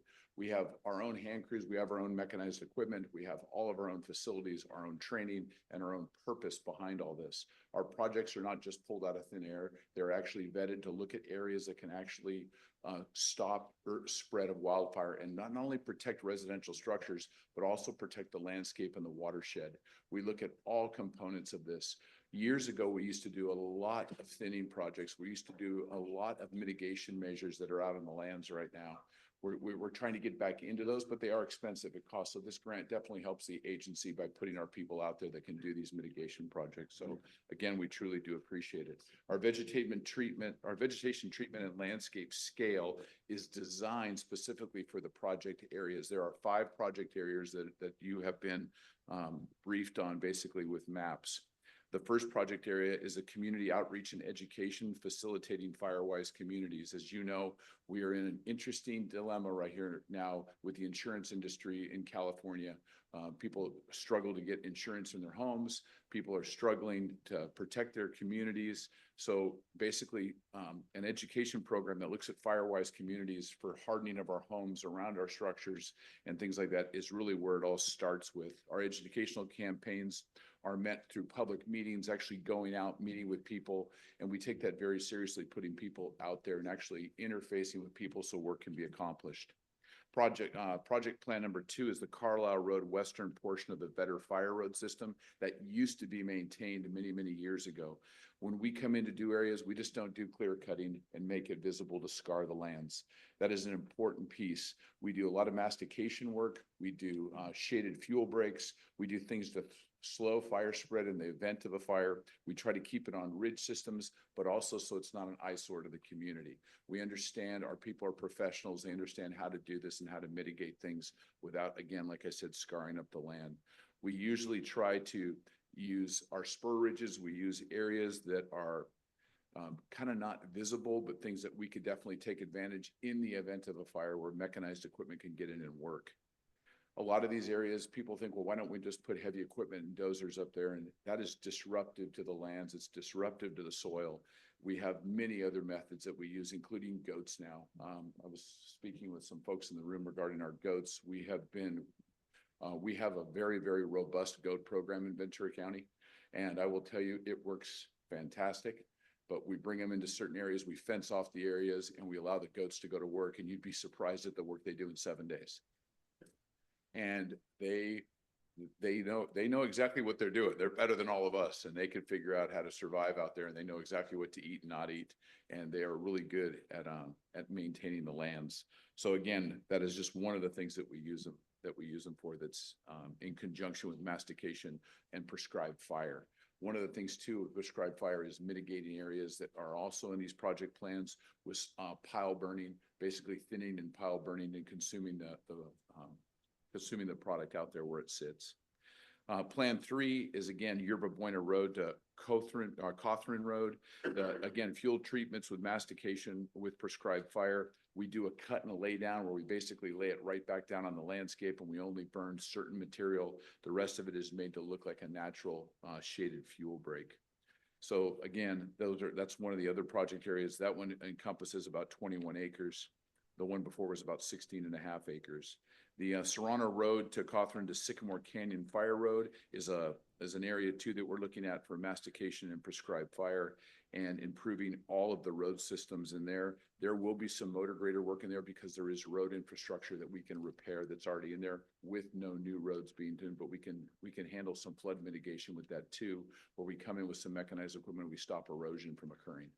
So that's just a brief overview of things. And project number 5 that we have is the Deer Creek Road to Pacific View to Cawthron, and that's both sides of the roadway. That is using goats, masticators, and again, some prescribed fire in there. Overall, that one is about 38 acres, and all of it has been mapped. Our people are out looking at all these things, and the money will be well spent on a project like this that will definitely benefit not only the homeowners, but the lands in the area too. I'm open to any questions that you might have regarding the work that we do. Thank you, Chief. Julie, why don't we take the advisory committee comments first? Yes, advisory committee, I understand we're not going to really take any comments, so we have a motion to pass this. So moved. Thank you. Thank you.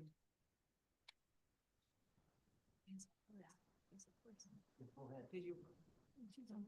So this sounds like a fantastic project, not a question specifically regarding this, but we're hearing, I think, about 11 million in Prop 4 grants today. So that's a good proportion of our allotment. So I just was wondering if you could take a step back and sort of describe how today's docket sort of meshes with sort of the strategy we'll be seeing come in the coming months.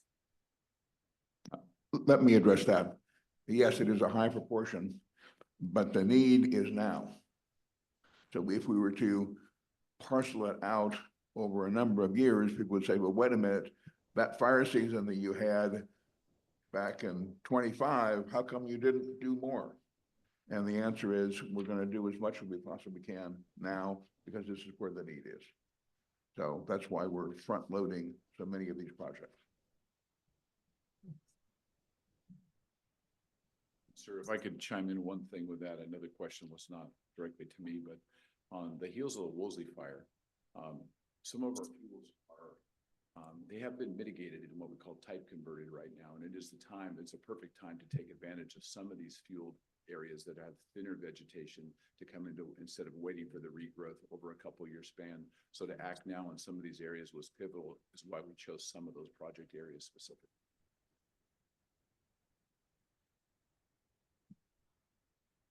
Yes, please. Yes, you mentioned the goat snow You mentioned that Yeah. Yes. it's on. that the goats know what to eat, not to eat, and so forth. Are they exposed to the negative plant life prior to this, prior to coming to our area, or how's that work? No, and the goats will eat everything, and it's not specific to that. What it is we go in and if there's species of plants that the goats should not be eating, we'll fence around them. Okay. So our crews that go in actually think of all this, and we actually walk the sites and we look at them. So if there are things that need to be separated out so the goats aren't in there, we put temporary fencing around stuff. And it could be as small pockets in areas where you have species of plants that you don't want to be touched. Thank you. Any other questions or comments? So can we go back to the motion? Wendy, yes? I made the motion. Yes. Thank you. I'll take the roll call. Ms. Acker? Ms. Anderson? Ms. Brown? Yes. Mr. Cacciati? Yes. Mr. Corridori? Yes. Mr. Dennert? Yes. Ms. Dransfeld? Ms. Fossen? Yes. Mr. Garand? Yes. Miss James? Yes. Mr. Kraut? Yes. Mr. Lang? Yes. Ms. Mikos? Aye. Ms. Nelson? Yes. Ms. Rosen? Yes. Mr. Wendler? Yes. Ms. Newsom? Yes. And that carries. Okay, Conservancy members, is there a motion and a second on the floor? I so move. A motion by Mr. Ortega and a second, was that Mr. Guerrero out there? Let's say yes, Mr. Guerrero. Correct me if I'm wrong. That's correct. Thank you. Any questions or comments from the Conservancy? Yes, I have a question. Thank you so much for being here tonight, and it sounds like a really ambitious, great project. And I just wanted to throw out that I really hope that your staff will work closely with the National Park Service. A significant portion of one of those projects that you just outlined is a new acquisition by the National Park Service and is largely federal property. And so I think there needs to be a little bit of coordination before any work is done on those lands. That Deer Creek? Yes. Deer Creek, right? Yeah, the Deer Creek Road. We now own both sides of that road for a significant portion of the way up. Absolutely, well. Thank you. Yeah, in closing, I just do want to say one thing to everybody. A lot of times you may not get to see the Ventura County Fire Department. Most of the facilities here is in Los Angeles County, but we are your partners in defense. And I will tell you that our relationships matter. We're not above reproach. If anybody has any questions or comments, my door is always open. I will speak to anybody regarding anything, and we take input from everybody. So we're part of the public, and we care about our relationship. So thank you. Real quick, you have a good relationship with our MRCA fire? Oh, yes, very, very much so. For a lot of years. Okay, great. Chief, thank you for joining us. Please feel welcome any and every time you're in the area. And with that, let's get a roll call vote, please. Mr. Guerrero? Yes. Ms. Lyle? Yes. Ms. Martin? Yes. Mr. Ortega? Yes. Ms. Pavley? Yes. Mr. Veras? Yes, That carries. thank you. Okay, let's jump back to discussion item A, which is the approval of our minutes. Advisory Committee? Yes, and regarding the minutes of April 21st, are there any comments or edits? If none, may I ask for a motion? So move. Thank you. Thank you. James, do you please do the roll call? Ms. Acker? Ms. Anderson? Ms. Brown? Yeah. Mr. Cacciati? Yes. Mr. Corridori? Mr. Dennert? Abstain. Ms. Dransfeld? Ms. Fossen? Yes. Mr. Garand?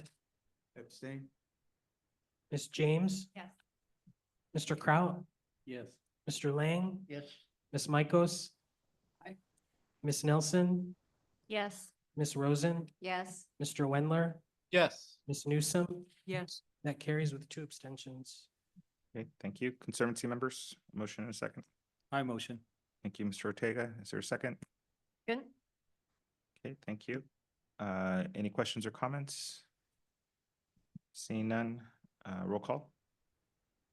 Mr. Gorell? Oh, Ms. Lyle, Yes. Ms. Martin, Yes. Mr. Ortega, Yes. Ms. Pavley, Yes. Mr. Veras, Yes. that carries. Okay, next we have item 11B, consideration of a resolution authorizing a comment letter to the California Department of Transportation for the Pacific Coast Highway Master Plan feasibility study in the city of Malibu. Let's do Mr. a. Chairman, I think we have Elena Ager, who heads our coastal team. Is she going to be speaking on this one? If not, it's probably Mario Sandoval. Hi, good evening. Joe, it is Mario covering for the coastal team. Happy to report on this. Good evening, Chair, Board, Advisory Committee members, staff, and members of the public. My name is Mario Sandoval, MRCA Coastal Planner for this item. The 60-day public comment period for Caltrans Pacific Coast Highway Master Plan Feasibility Study ends on June 9th. Before you is a resolution to authorize the attached comment letter to the California Department of Transportation for this study. We were last before you in December to present on the draft study and the proposals that recommended the removal of hundreds of existing public parking spaces on PCH that would directly impact public access to beaches and inland parks and trails. This comment letter and the corresponding attachments address the consistent public agency concerns regarding the removal of existing public parking and the inadequate local mitigation for the proposed removal. If you have any questions, I'd be happy to address them. Thank you. Advisory Committee. Yes, Roseanne. What happened to the notion that Caltrans was seriously going to consider the comments that we made before? When you made the presentations several months ago, it sounded like they were maybe going to listen, but as I read this letter, it sounds like they didn't. That is correct. We made our concerns known back in December. They had an extended period of time since then to make any considerations for our comments, not only our comments, but several public agencies, including the California Coastal Commission and the LA Surf Rider Foundation, in regards to the removal of parking and the concerns, the impacts to public access for those removals. And so in this letter, we're addressing the 10-year record of public agencies addressing those same concerns for the removal of parking in consideration for public safety. Do we have any other questions regarding? Somebody ask for a motion? Move approval, Micus. Second, Thank you. Before we vote on it, Yes. I do have comments, not questions. Yes, I'm sorry, please. I know it's not going to sound related, but recently St. Valley brought back the Huff and Fish. The reason for that is California Outdoor Bill of Rights. They want people to be active, healthy, mentally and physically healthy adults. They've got to start as kids. I'm not the best environmentalist. I don't know the most names of species. I don't speak Latin, and I can't keep track of some of the birds. I know how to make an environmentalist, and it's definitely with access to the coast and access to nature, and let kids get out there. Malibu is the closest beaches to St. Valley, and many of the Malibu beaches and the access points are part of MRCA, which means they belong to everyone in California. So I don't like being treated as a visitor when I visit, or when we're commenting, saying, well, you're visiting the beaches. Well, these are all of our beaches. Zuma is the home volleyball courts for many of the tournaments for Royal High School, where I'm a teacher. My daughter is a player there. They were undefeated this season, and Royal Volleyball is 24-0 in the last 3 seasons. Sometimes people want to go Zuma because of the social scene, but there's other beaches you might want to go to that if you concentrate parking far away from the beaches, you're de facto cutting off access. Sometimes you want to be on a beach as the Zoom background. Looks a little bit more wild and free. And other times you might want the social scene. So we want access to all of it. I do understand that Community Malibu is interested in public safety. I share that concern. I can see lots of suggestions in the staff report to provide for public safety. I don't mind anything that slows down traffic, and I definitely don't mind enforcement of people taking advantage and driving really fast through their community. But if we're going to spend a huge amount of money, the end result should be more access and more safety. It shouldn't be just one of those two things. Recently in St. Valley, I think that's come up often is the trash trucks. The trash trucks line our freeway. People have been complaining about rocks breaking their windshields or cracking them. A trash truck allegedly crashed this weekend. My source is Facebook, so I don't have a highway patrol report on that. But the reason I bring that all up is when I see that, I see us as partnerships in the recovery of these fire-affected communities. That said, I would expect when we go to the beach, we don't have a variety of hoops to jump through, people taking out signs for public access or finding ways to have a safety plan, reduce access to the beaches. So I'd ask that not only do we support the motion, but we think of other ways that we could support this effort. Rancho Simi recently sent a letter, our board voted on it. And I'd ask other park districts in the area like Caneo and Pleasant Valley to also weigh in on that and have your boards weigh in, because if this goes through and a lot of that public access is reduced and the traffic is, the people that these beaches belong to, which is all of us, are going to find out when it happens, because they're not paying attention to California Highway Patrol and Caltrans traffic studies. So they're going to find out when they try to go to the beach that something was voted on at a meeting that they didn't know about. Now, I know they're publicly accessed meetings, but that's how they're going to find out. I'd also like that if any of us have questions, that staff could be available to help us make sure any op-eds are accurate or any letters to the editor that we send, so it's fact-based and we can inform people. Thank you, Brian. Does anyone have any comments or questions? I don't want to cut someone off. Just one question in regards to, last time I remember there was issues with the meeting being held, and I wasn't sure if there are more public meetings coming up, for us to attend or to notify others to go to. I'm not aware of that. Yes, Caltrans did have an in-person meeting at the city of Malibu on April 9th when they issued the 60-day comment period and released the study. Since then, they've had 2 additional virtual meetings, the last which was held this afternoon from 1 to 3 p.m. But that doesn't mean that public comments are not welcome through the end of the 60-day comment period, which ends on June 9th. So I do recommend, if you do still want to provide your comments, go to Caltrans project website, and I'd be happy to distribute that to the board secretary so that everyone can have it. Thank you. Yes, please provide that to the whole board and advisory committee. I'd be happy to. Thank you. Any further? I would just ask that if we have projects that we've written comment letters on and there are public hearings coming up, could maybe somebody circulate those notices to us as board members and advisory committee members? Maybe we'd like to attend some of those, and I didn't know about the meeting today between 1 and 3, and I would have maybe liked to have known. So in the future, maybe we could be informed. Thank you. Good idea. Anyone? More comments, questions? Then may I ask for a motion? I'll move approval of the staff suggestions. We already did. Well, then we're done. Ms. Acker, Ms. Anderson, Ms. Brown, Yes. Mr. Cacciati, yes, Mr. Corridori, Mr. Dennert, Yes. Ms. Dransfeld, Yes. Ms. Fossen, Yes. Mr. Garand, Yes. Ms. James, Mr. Kraut, Yes. Mr. Lang, Yes. Ms. Micos, Aye.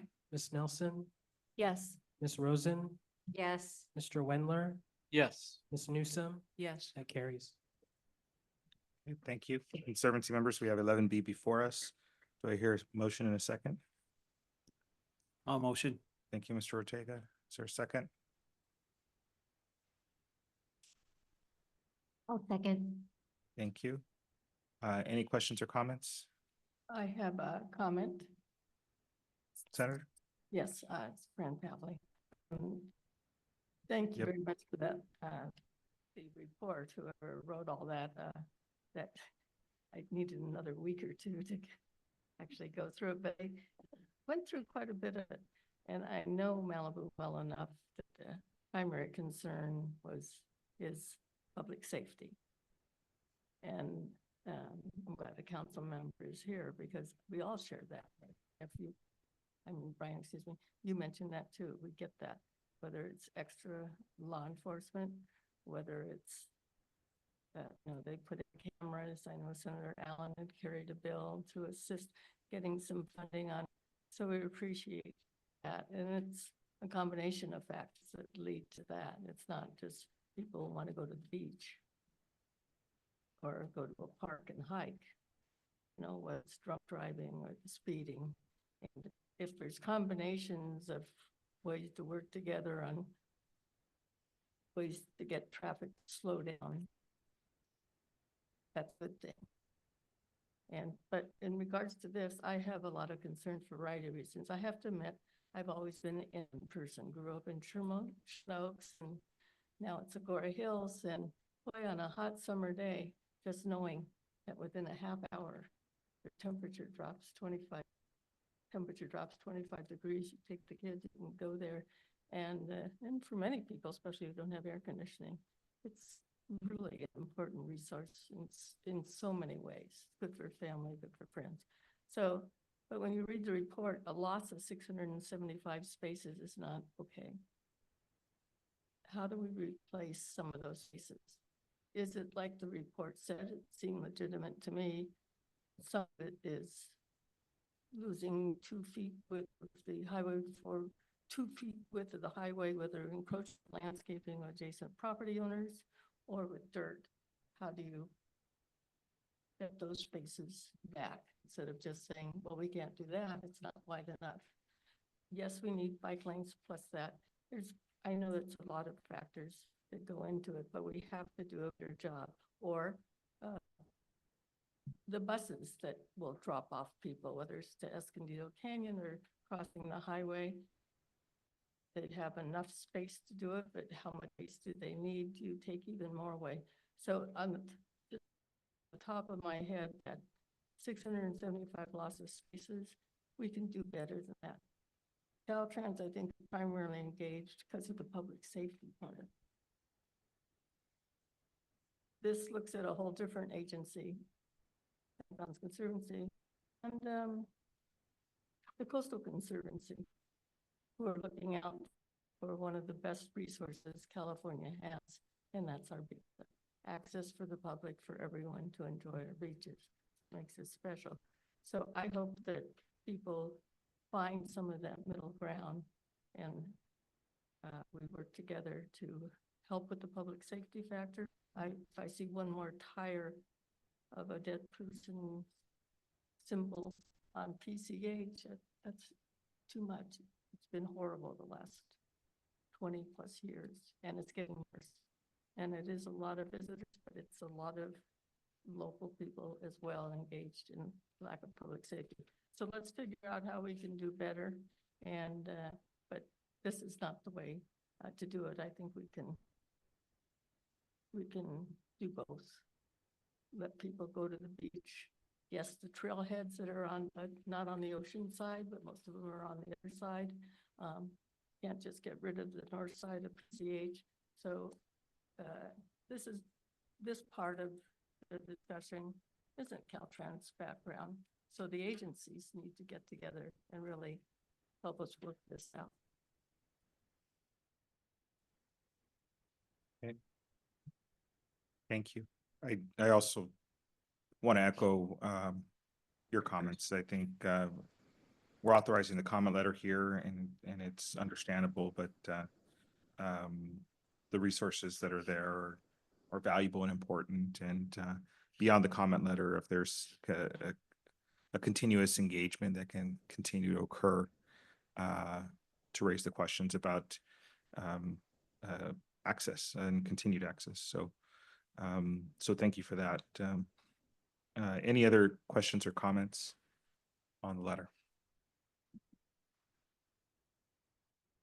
Okay, seeing none, we have a motion and a second on the floor. If we can do a roll call vote.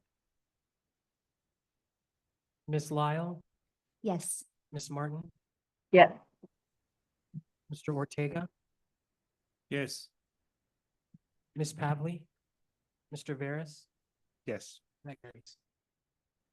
Okay. For items 11C and 11D, I do have a note here on my agenda here that these items have been postponed to a later date. So we will move forward on to item 11E. And this is a consideration of a resolution authorizing a grant to the Mountains Recreation and Conservation Authority for wildlife resilience improvements. Can I ask if there's a staff presentation or comments? Mr. Chairman and members, this is a grant to the MRCA to fund projects that are ongoing, that were already established through the Wildfire Early Action Wildfire Resilience Grant. They've been very successful. We'd like to continue with them. So you can see there's projects for ignition prevention, arson watch, structure hardening, continuing the very successful oak tree biodiversity ember catching project that has been established along the 101 corridor in Calabasas and Gora Hills, and workforce development. So if you have any specific questions, be happy to answer them. Okay, Advisory Committee. Chairman, I'm just going to say, I'm frequently astounded at the ability of people to visualize what we're doing. And one of the great visualizations actually came from a fire person saying, what you've got there in those oak trees is an ember mitt. Okay, an ember catching mitt. I like that. I like that too. I'd like to make a comment. I'd like to make a comment. Okay, on Advisory Committee, Julie, we have a comment here at the River Center. Ms. Brown? Yes, this is Caroline Brown, and I'd like to observe on the oak tree issue again as well. Eaton Canyon Nature Center, the one from the 1920s and 30s, burned up during the Kenaloa fire of 1993. It was rebuilt, and the entire oak woodland scorched somewhat, but survived. 2025 January, the rebuilt Eaton Canyon Nature Center burned again to the ground. The oak woodland, not nearly scorched as much as you would have expected, survived. Out there somewhere, there's a YouTube video of a Forest Service ranger sitting inside the front porch area watching a oncoming fire, and the entire fire blew over the oak woodland and the ranger cabin, because the oak trees planted in such a density as these, what we call oak woodlands, act as an airfoil. And as Joe just referred to them as ember catching mitts, they actually don't catch, they just let them blow over, act as an airfoil. So we really must do a lot to replace the oak trees that were taken down over the years by planting houses in their place. Thank you. You're here. Okay, back to you, Julie. Regarding 11E, do we have any other comments or questions? None? Then may I ask for a motion, please? So moved. Thank you. Second, Micah. Thank you. James, can you remember the roll call, please? Ms. Acker, Ms. Anderson, Ms. Brown, Yes. Mr. Cacciati, Yes. Mr. Corridori, Yes. Mr. Dennert, Yes. Ms. Dransfeld, Yes. Ms. Fossen, Yes. Mr. Garan, James, Yes. Mr. Kraut, Yes. Mr. Lang, Yes. Ms. Michaels, Aye. Ms. Nelson, Yes. Ms. Rosen, Yes. Mr. Wendler, Yes. Ms. Newsom, Yes. that carries. Okay, thank you. Conservancy members, we have 11E before us. Do I hear a motion in a second? I'll motion. Thank you, Mr. Ortega. Is there a second? I'll second. Thank you. Questions or comments? I have one. Okay. I just noted in the staff recommendation as well as the resolution a reference to advance payments of up to 50%. And I just want the staff to confirm that that won't be happening all at the same time, given the language in Prop 4 specifically regarding advancement. I'm sorry, Ms. Martin, you said, was that a question of? I just want to confirm that by doing this, we're not suggesting that we can actually advance all 50% at the same time. Right, not trying to suggest that. Thank you. Okay, any other questions or comments?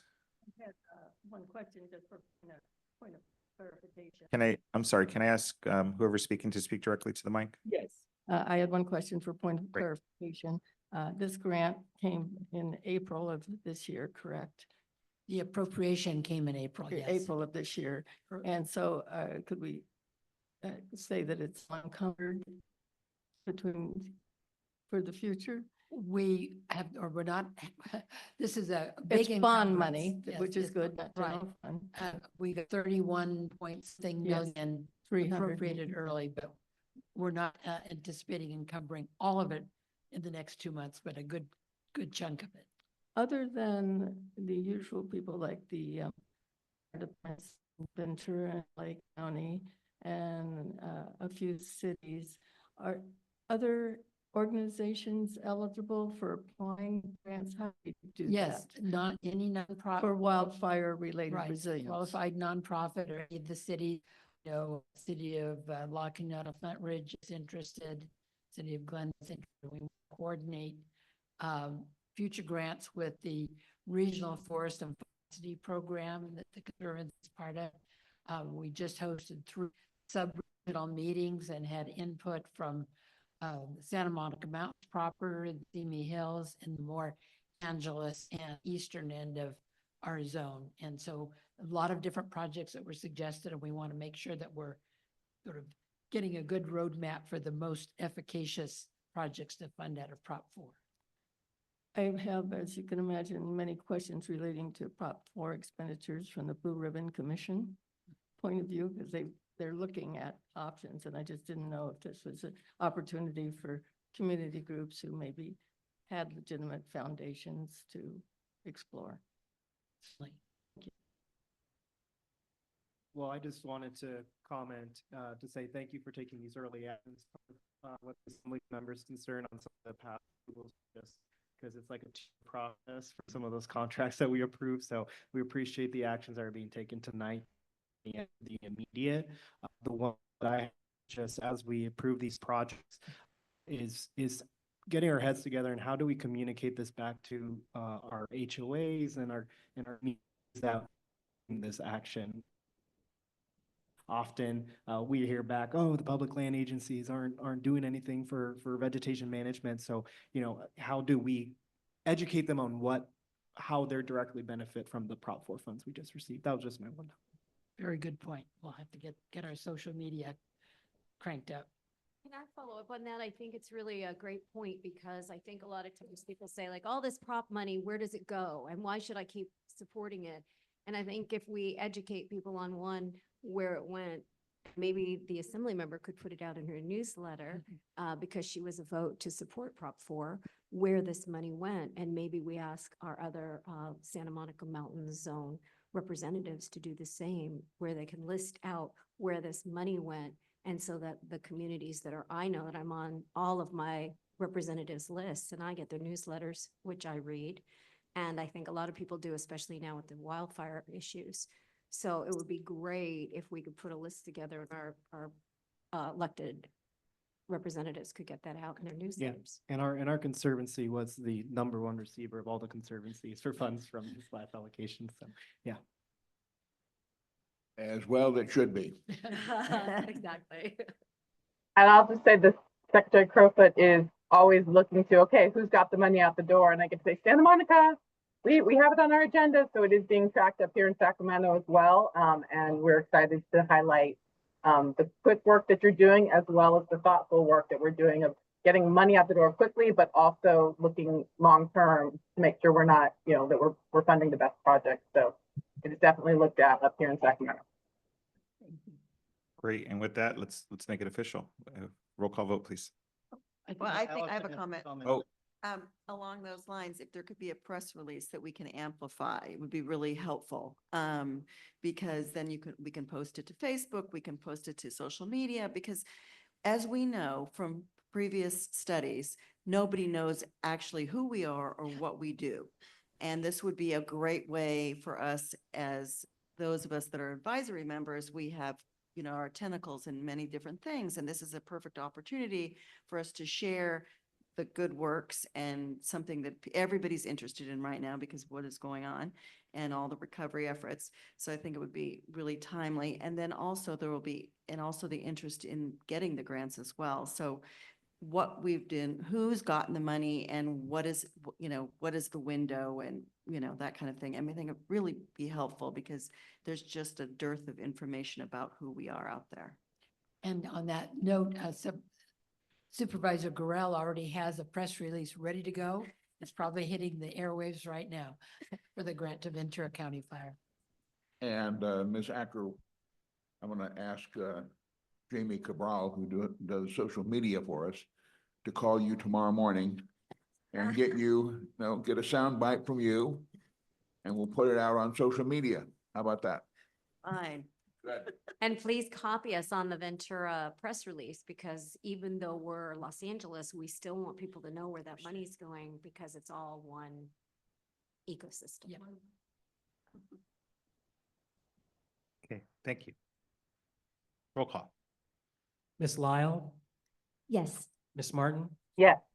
Mr. Ortega, Yes. Ms. Pavley, Yes. Mr. Veras, Yes. that carries.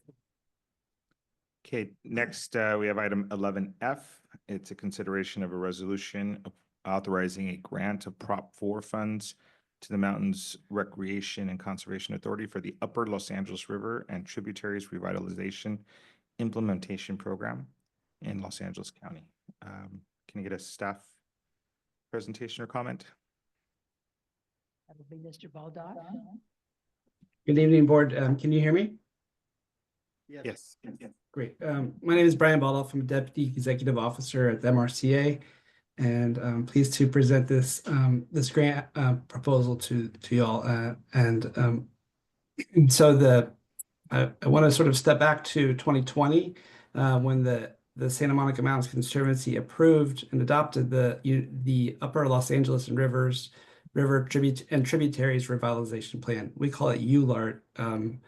And that plan had founding legislation that required that the Conservancy put together a watershed plan using nature-based solutions, thinking about projects that were integrated in a way that formerly so many different tributaries have been thought one at a time. This was a watershed plan that thought about all of the Upper LA River watershed together.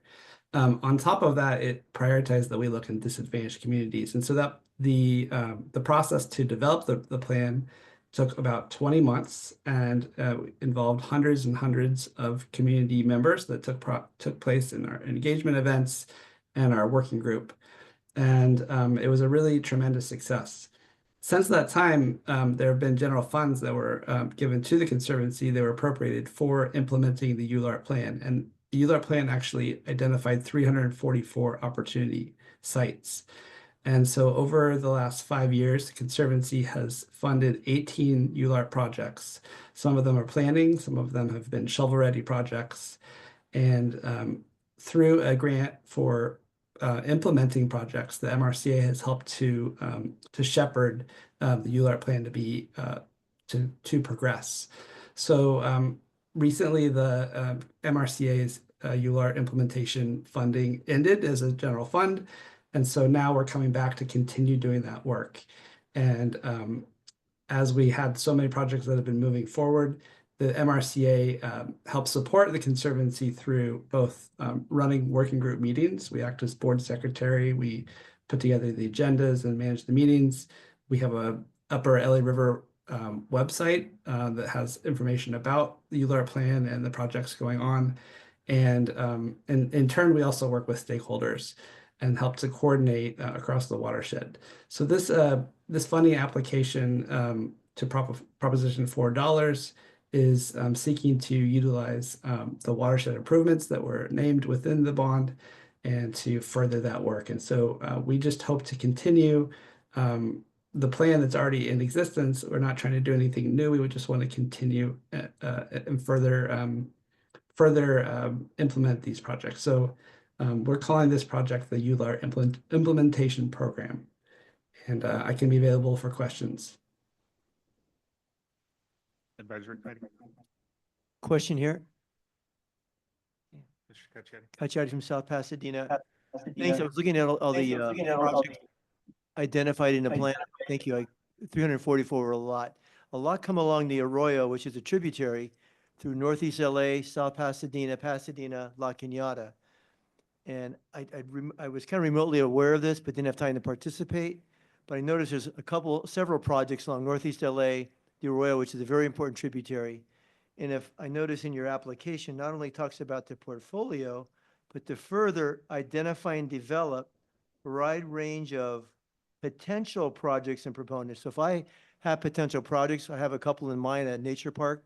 The Conservancy was instrumental in preserving back in 2004 on the border of Los Angeles and South Pasadena. Who would I contact to help develop a potential project? You can talk to me. I'd be happy to talk with you. And the way that the ULART plan was written was that we knew that some things would get implemented and we knew that some things might eventually become untenable. And so it was actually written with a series of goals that new projects could then seek to come under. And so then they would also be eligible as long as they're sort of meeting the criteria and the hallmarks that were set within the ULART plan. So it wasn't meant to be like a once and done. And so new projects, as they come on, and if they do really meet the goals and aspirations, then they very much should be considered. Thank you. Thank you very much. Okay. Julie, on your side. Yes, and to Mr. Ball, present comments on 11.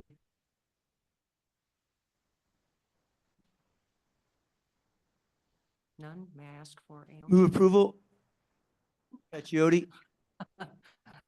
Was that a yes? Yes. I think Mr. Garand had a second. Yes. James? Ms. Acker, Yes. Sanders, Ms. Brown, Yes. Yes. Mr. Cacciatti, Yes.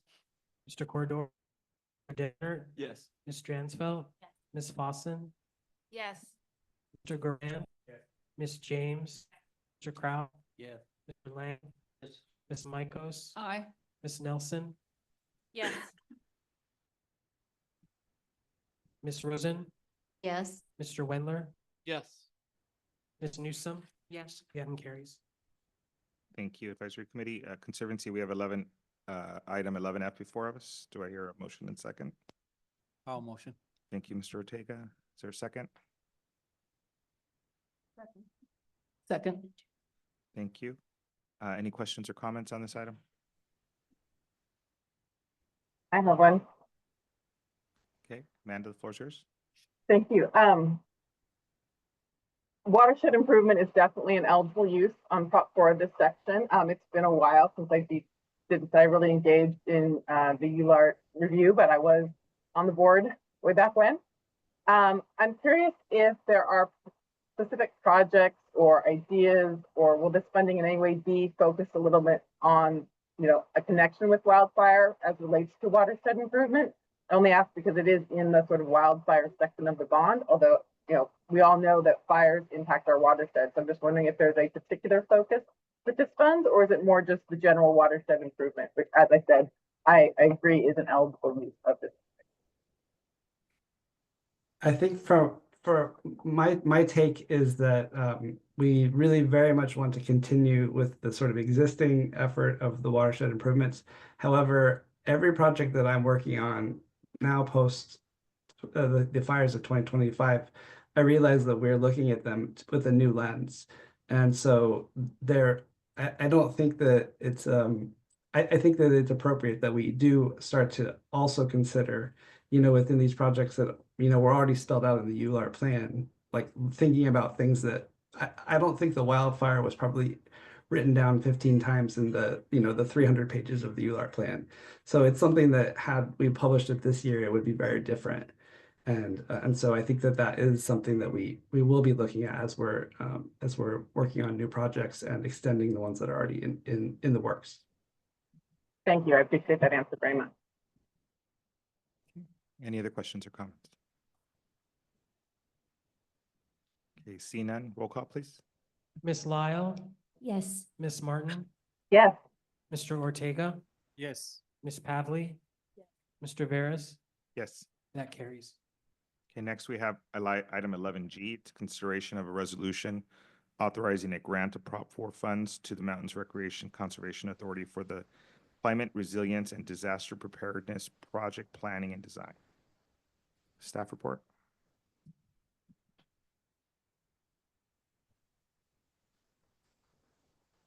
Good evening, Chairperson. I believe I'll be providing context for this item, if it's okay with our. That's perfect. Good evening, everybody. Nice to see you all. My name is Sophia Leman. I am the Chief of Park Development with the Mountains Recreation and Conservation Authority. And the grant proposal before you for the mouthful of a title, the Climate Resilience and Disaster Preparedness Project Planning and Design Project, really at an essence seeks to build capacity within our planning team to be able to fortify and build upon existing information and planning documents that we've been able to devise in the last couple of years, but haven't been able to lift off the ground specific projects. Most specifically, MRCA's hazard mitigation plan that was put in place back in 2022 formally, but it came out of the Woolsey fire disaster where FEMA opens up additional funding to be able to have local agencies identify hazards within their facilities and also be able to then build upon resilience and mitigations to be able to minimize impacts from future impacts. It could be just debris, flow mitigation, wildfire, and things like that. So this is a small but very mighty grant that would help MRCA start the process of identifying projects and be able to prioritize them in terms of benefit towards the community and their local jurisdictions. I'm available for any questions. Okay, thank you. Any questions here at the River Center? No? Julie, over at King Gillette. Yes, Advisory Committee here regarding the staff report for 11G. Are there any comments or questions? If none, may I ask for a motion? So moved. Thank you. Thank you. James, can you call the roll? Miss Acker, Yes. Miss Anderson, Miss Brown, Yes. Mr. Cacciati, Yes. Mr. Corridori, Yes. Mr. Dennert, Yes. Ms. Dransfeld, Yes. Miss Fossen, Yes.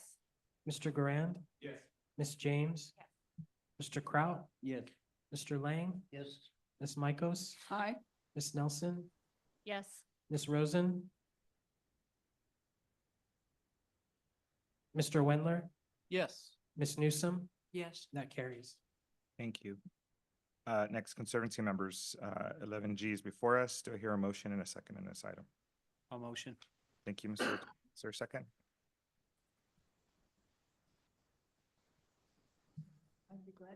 I'll second it. Thank you. Any questions or comments? Seeing none, we'll move with the roll call vote. Miss Lyle, Yes. Miss Martin. Aye. Mr. Ortega, Yes. Miss Pavley, Yes. Mr. Veras, Yes. that carries. Okay, we're now, since we've already approved measure or 11H, we'll move to our final item, which is 11I. Consideration of a resolution authorizing grant of Prop 4 funds to the Consolidated Fire Protection District of Los Angeles County for early implementation of wildfire prevention programs. Is there a staff report? Yes, Mr. Chair and members. So this is been in progress for a little while. This is a $2.2 million grant to Los Angeles County Fire Department. They have 6 projects that they had already outlined, and they're all good projects. You can see on your list, Summit to Summit Motorway, Dirt Mulholland and Santa Maria Road, Crummer Canyon, which is the entrance to Upper Las Virgenes Canyon Open Space Preserve, Henry Ridge, Puerco Ridge, Puerco Motorway, and Big Rock in Malibu. So it's a little bit different because LA County Fire folks that we work with all the time love the idea, but they had to get permission from the chief. Chief has finally given permission for this grant to go through, but with the caveat that the MRCA would have to be the lead agency, and LA County Fire will be the implementing agency. MRCA board did approve allowing the projects on there on MRCA property and will indeed facilitate this if the grant goes through. I think it's a new day. A lot of these are projects that we have not done before because we typically wanted to only do the defensible space, but this does create a real network of fire mitigation north to south. Thank you. Advisory committee members here at the River Center, any questions or comments? No, back to Julie. Yes, Advisory Center Committee here regarding 11I or staff report. Any questions or comments?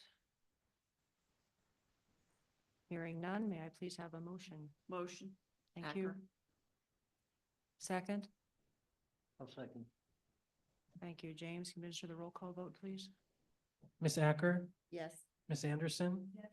Ms. Brown? Yes. Mr. Cacciati? Yes. Mr. Corridori? Yes. Mr. Dennert? Yes. Ms. Dransfeld? Yes. Ms. Fossen? Yes. Mr. Garand? Yes. Ms. James? Yes. Mr. Kraut? Yes. Mr. Lang? Yes. Ms. Mikos? Aye. Ms. Nelson? Yes. Ms. Rosen? Yes. Mr. Wendler? Yes. Ms. Newsom? Yes. That carries. Okay, thank you. Conservancy members, it's 11I. Do I hear a motion in a second? I'll move approval of this item. I'll second. Okay, thank you. Got a motion in a second. I didn't get who was the motioner at Fran, Gillette. Fran, thank you. And Mr. Ortega is the second. Questions or comments on this item? Seeing none, roll call vote, please. I just wanted to say, once again, thank you for acting on the office program. I just wanted to say that part of the. Mike, please. Oh, there we go. Part of the urgency of getting this through AB 100 was the wildfire portion of Prop 4 funds. So I know that there was some comments last time around about land acquisition being used from the Prop 4 funds. And so I just appreciate that we have stayed on target in wildfire prevention program. So just appreciate the actions taken tonight. Okay, thank you for We're that. not forgetting about land acquisition, though. Yeah, and I would just Don't like, worry. I would just like to comment that sometimes land acquisition are buffers in wildfire areas, like Paradise has actually used that as a strategy. So I think we should really think about acquisition as wildfire buffers as well. Okay, great. So noted. So there's a portion of the money going out very quickly. Amanda, if you could report that back immediately, we'd appreciate that. And then we can get on with the rest of Prop 4. Email's already drafted. All right, love it. Okay, roll call vote, please. Ms. Lyle? Yes. Ms. Martin? Yes. Mr. Ortega? Yes. Ms. Pavley? Yes. Mr. Veras? Yes. That carries. All right, wonderful. There is no closed session scheduled. And our next meeting will be June 16th. And if there's no objections, we'll stand adjourned. Thank you. And I just want to make a shout out that Sunday is the Topanga Banjo and Fiddle Contest here at King Gillette. So I think it's the 65th anniversary of it, and my parents were part of the founding group. So. Aww.